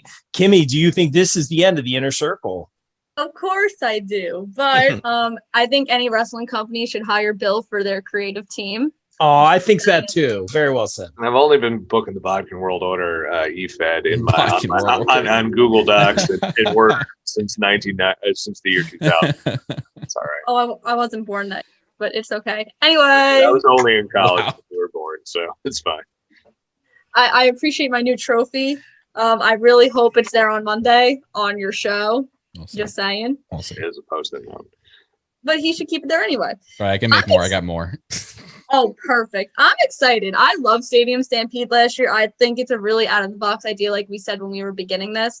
But I really think it's time for the Inner Circle to just disband. There's so much more that you could do. I could definitely see, like we were talking about before, like a really big baby face that Miro needs. I could definitely see it being Sammy Guevara. Yeah. I think that would be Texas. That would be huge. I think Santana and Ortiz need to go after those tag team titles. I think it's been way too long. JayCrow's obviously going to go Fozzy. They weirdly hinted at it today. They retweeted some random person who like made them tag team champions in a video game, and they're like, well, what a sight. Well, Cody keeps talking about them too. I think he's been saying that. Says something. He's like, yeah, these guys, they're the future, man. And I was like, come on. I don't know where Hager goes though. I wouldn't mind seeing him in Kenny, I guess. Or just wow, you really just okay, whatever. But I agree with you. I'm just saying, like, I feel like everyone fits, and Hager's like, oh, hi. Yeah, that's the thing about Hager. It's just like he's always been there, but I don't know, outside of some of these matches, like he hasn't really been used very often by AEW. He's literally been with the Inner Circle since the first Dynamite. Yeah. I know, but he's like, you don't see him wrestle in Dark. No. You don't see him wrestle in Elevation. He doesn't have That's a great point. I think his MMA obligations probably prevent that. You also don't see Wardlow wrestle a lot of those matches either. And I think that we got to start they got to pull the trigger on that guy. But they're backburning. We always talk about this. They're backburning him brilliantly. Once Rampage gets going, I think we'll see more of that. Oh, yeah. I also feel as if the Inner Circle won, it would be 50-50 booking, which AEW very strongly tries to avoid. So Pinnacle. Where can you go from there? That's also true. You have these two huge blow off type matches, and it's just like, okay, well now it's knotted up. What do you do? They just they have a duel where they about face and shoot each other. I mean, three stages of hell. I mean, please don't tease me with a good time. But Pinnacle will be victorious. Yes. I think so. All right. And this is the point in the show where you guys usually yell at me for missing a match. So you son of a bitch. Watch the missed the freaking match. Damn it. I don't even know what match. I am at the AEW World. No, you're good. I'm good. I thought you were about to yell at me. No, you got unless you want to talk about JoJo's potential heel turn on Sonic Kiss, or you want I'm good. I'll go AEW World Championship thing. It's Bad Boy Silver. It's gonna be real good. Kenny Omega taking on Pac versus Orange Cassidy. My thing with Pac is I feel like he never has to climb that proverbial ladder. Like, I know he had to be away for a while because everything going on in the world, but I feel like every time he debuts or returns or whatever it is, like he's just automatically shot to the top or top faction. That's because of Kenny. Whatever. By the way, is that why? It's Kenny has a full backing behind that. Yeah, it's now I understand it. I mean, I'm glad that you said that because I really felt like nothing against him. It's never organic. It's just like, yep, he's the top guy. Yep, he's the number one contender. Like I disagree because it's just like I think Kyle just pretty much proved what I was saying. Kenny said it was an interview recently. Kenny did say that when he wanted his first Iron Man match in AEW, he wanted it against Pac. Yeah. The thing is, they have positioned Pac in AEW as special. Like when he's in town, he is stop the presses. Yeah. This is they have built him up to be like he is a main event show-stopping guy that can walk into any match and be the champion. I think that's I agree with that. I think that's what I have an issue with. That's why I think it's organic. That's why I'm saying. Well, so I agree with what you said. My problem is like, yeah, they do position him like that, but why? Like, and again, I was a fan of him. Like, and I know a lot of indie guys that are just like, he's the dream match, and I get all that. But just in terms of storyline, in terms of like build and climbing that proverbial ladder, like he's always in that. He's just in that top match. So to me, that being said, this is a great match. This is a great booking, having that triple threat: Orange Cassidy versus Pac versus Kenny Omega. This is going to prove Kenny Omega again is the top guy collecting all the gold. Yeah, it's a very simple strategy. It's an easy strategy. Kenny Omega is going to win in my mind here. Not easily. It's going to be a great fight. It's going to be show stealer. There's going to be some great moments. Pac is great. I just don't understand. Like he did. Like, what did he do to? Like, yeah, I know Orange Cassidy didn't have that fight or whatever, but like, why is he automatically the top guy? And it's going to be a great match. It's a great booking. But that's just the thing I have a problem. Did he not win an eliminator? He's the number 2 ranked guy. Yeah, I thought he didn't. Okay, now you're speaking my language. Okay, did he? I thought he won the rankings. Did he not win an eliminator match? Well, he went to a draw with. Oh, that's right. That was the eliminator match. Okay. Yeah, so it was to determine who was going to be which I like, which is just like, no shit. I'm on an AEW podcast. It's like I like the number 1-2 contender fight it out to see who's going to be the ultimate person. Right. Because I think they were similar records or something like that, and they have a history. It's just, unfortunately with the Orange Cassidy injury, like that kind of derailed it a bit. But I'm actually not. I feel like they haven't built this match up enough. Okay. I feel like there needs to be a little more, as I said in the Kyle's podcast, no pun intended, a little more juice to it. And I think we get it Friday, and that they're going to build it up and we'll be ready for it. I think that like whoever doesn't get pinned will be Kenny's short-term feud in the early summer. But ultimately, I think things may happen after the stuff. So I'm only going to leave it to Kyle for that. But I think Kenny's he's going to win this one. I don't think there's any question. You got Kenny, okay? Kyle, who do you got in this? So it's your guy. Why am I even asking? This is like 99. It's like 99.9% for sure going to be Kenny Omega. There's no way there's no story. There's no excuse. There's nothing anybody can say that's going to make me think Pac or Orange Cassidy is going to walk out here. Except if Orange Cassidy won, it'd be cool. If Orange Cassidy won, it'd be fun. Cool. That's like that 0.1%. Sure. Why not? But no, it's going to be Kenny Omega because the whole belt collector thing, it's a big thing right now. Like it's the thing. And it's what's keeping Kenny going. If he just randomly lost the world title belt and has all like the rest of the belts that really no one gives a fuck about because they really only care about him holding on to the world title, to be honest. And until he got like, maybe if he had gotten somehow or by now or eventually get the US belt off Moxley and had that to his repertoire, that'd be pretty intense. So I know there's something between New Japan and Kenny. I don't know if there's still animosity between those two. No. Okay. Well, then that would be pretty cool. No, I don't think so because there's a lot of stuff that's been thrown around. Yeah. So, it's all anyways, innuendo and garbage train, but who knows? Pac and Orange Cassidy are not going to be world champion at the end of Double or Nothing. And this was weird as I brought up my podcast. I'm like, okay, so they're literally building this pay-per-view as of right now, not around their world title. You think about Double or Nothing, you're thinking of like 3 matches: a Stadium Stampede, Britt Baker's match, and the Casino Battle Royal. Yes. Those are the only 3, and maybe the tag team match. But other than that, they're building it around those 3 matches and not their world championship. So they've said it that the world championship is still going to be the main event regardless. Because last year it was Stadium Stampede that main evented the show. That ended the show, and that was the last thing you've seen. The last thing we're going to see is the world title match. So that makes me think they're not just going to go off air with Kenny celebrating and holding the belt off and the logo like this is the end of the night. We'll see you on Wednesday. It's not going to happen. Some big has to happen here. Onita. You need to end the last thing people remember about a pay-per-view is what they see at the end. AKA the end of Revolution. People think of Revolution 2021. All they think about is the failure of the exploding death match. So it's true when they say the last thing you see in the pay-per-view is the thing you remember the most, and then everything else comes to you. So they need to Kenny just retaining a normal triple threat match. That's not something you want to remember the pay-per-view by. So something's going to happen here, and it's got to be, I'm saying it's going to be a walkout of someone. And it was cool when Bill mentioned earlier imagine if Hangman just came out at the end there on the horse with that attire. That would be, people would still pop for that. You know what I mean? Like people are, Kimmy, you said that too. Okay, I'll give you guys both credit. But because he mentioned it yesterday on the podcast, so that's why. If it was Hangman, even though it screams Bryan Danielson if the lights went out and there's a countdown and the final countdown, Tony's got the money. He can buy the rights to Europe's final countdown. And then Daniel Bryan comes out to end the show doing the yes thing on the ramp with the whole crowd. The whole crowd, the full crowd that's going to be there to end the show. That will make up for the end of Revolution this year.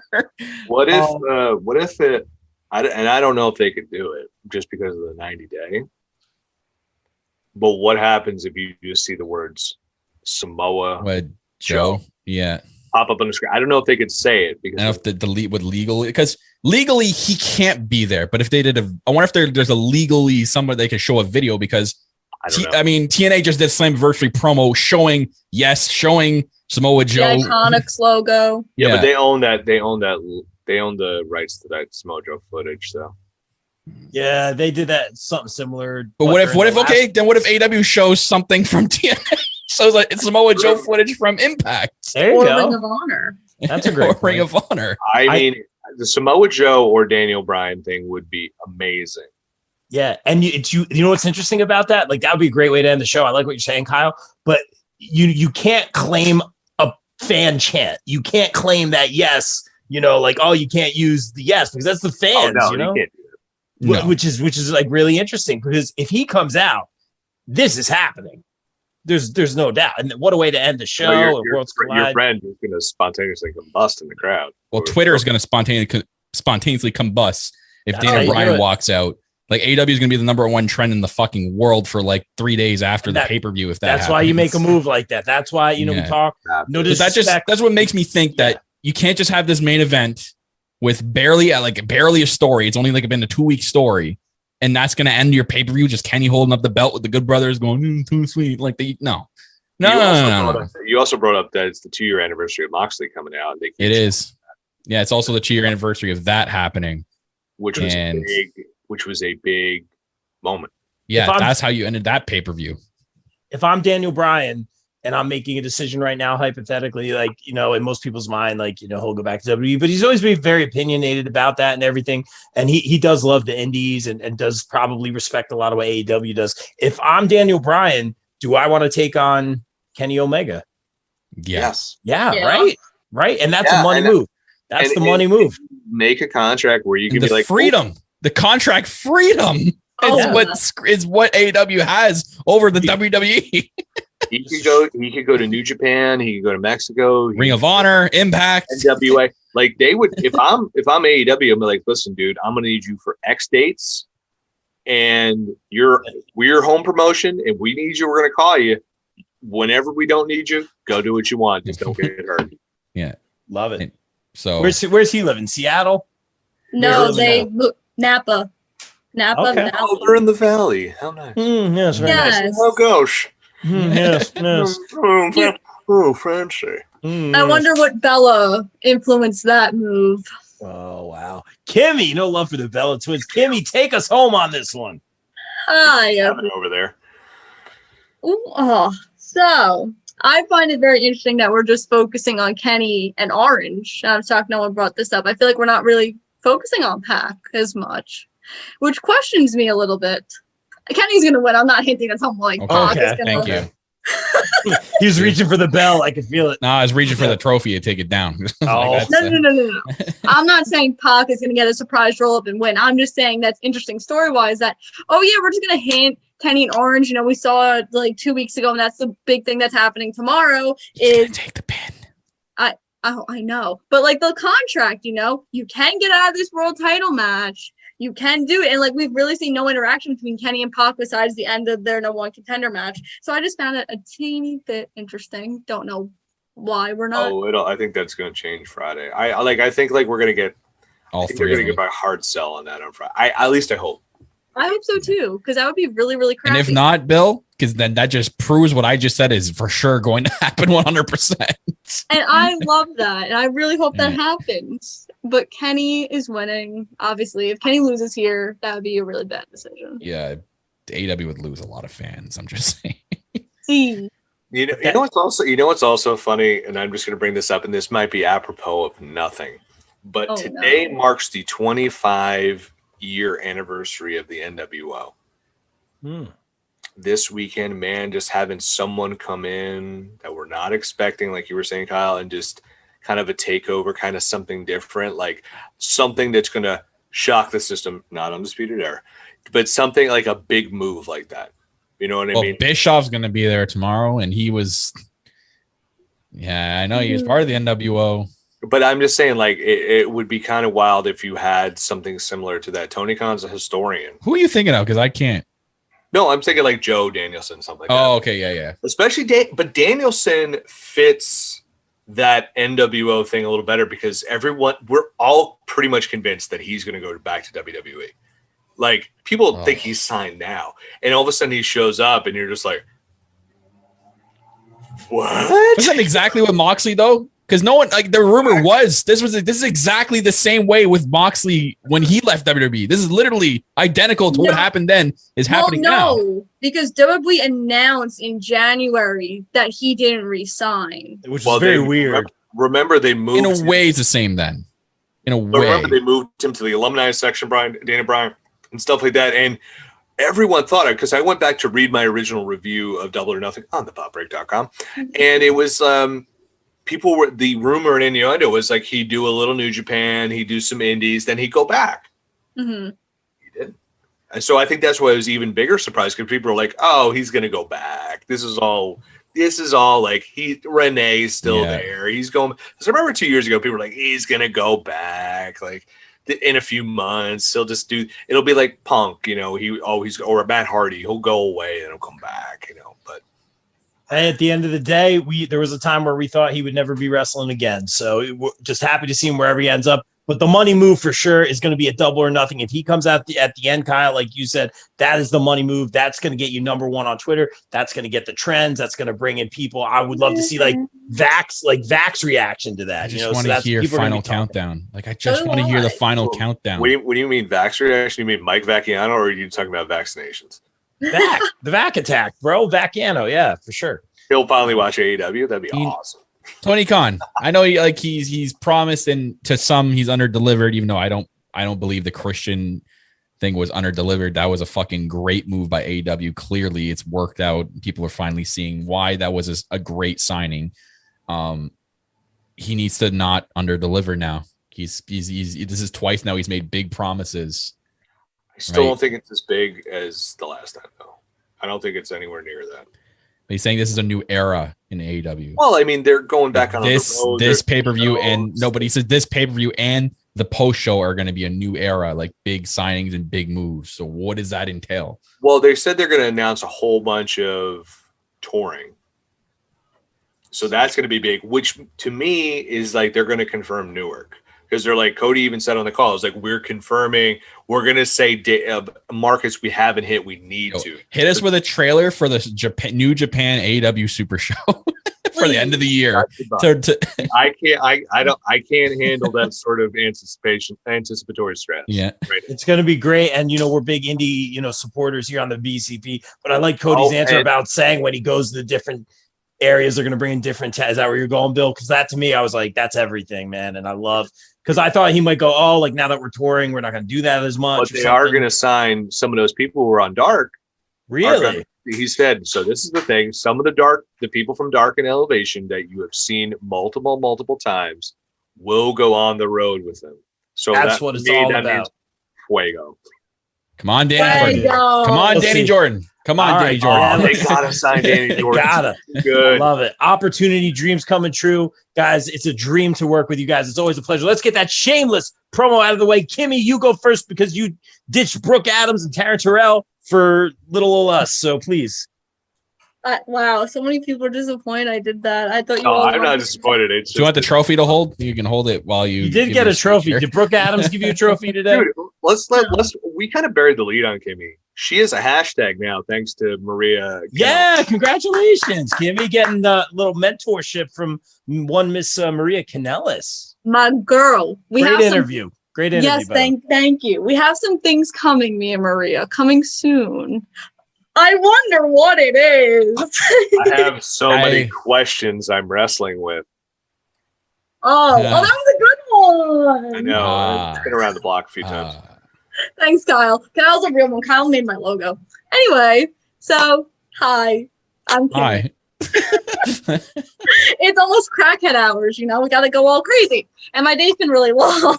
11:15 is crackhead hours? Jesus, man. You wait till you get 21. Oh, I'm so excited. Hopefully by that time I'll be signing with Ring of Honor. I'm hoping. Twitter, Kimmy_Sokol. I changed it because I feel like, if I'm doing Spell it out for everyone so they know. SOKOL. What was a K? Hey, I thought you were so cool. You just revamp it to so cool. Oh, can I? At this point, I mean, it's a good gimmick. Come on. Yeah. I think I should. I like that though. Instagram, Kimmy Talks Wrestling. YouTube, Kimmy Talks Wrestling.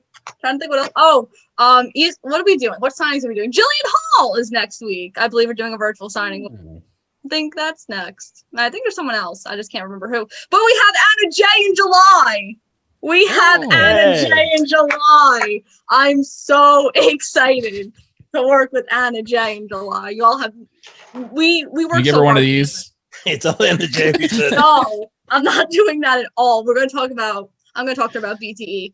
Okay. But that's really, I think, it for me. Oh, my internship, Open Mat. I think my first article is coming out tomorrow. I write about Steve Gableson and if he's jumping ship to WWE after the Olympics. And I'm working with the Pop Break soon. Yes, you are. I just have to get sorted with life. I have to talk to you because I have an idea.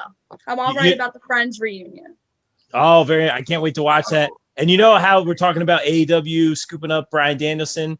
That's what you do, Bill. You got to scoop up Kimmy. Well done, sir. Give us a little shameless promo, Bill. Yes, if you must follow me on Twitter, I am at Bodkin Writes, WRITES. It's mostly retweets from thepopbreak.com or just like some wrestling stuff where most of the people on my feed are like, what is that? So, but check out thepopbreak.com every single day. We are a digital pop culture magazine. This is our 12th year. We'll be hitting 13, the magic number 13 in September.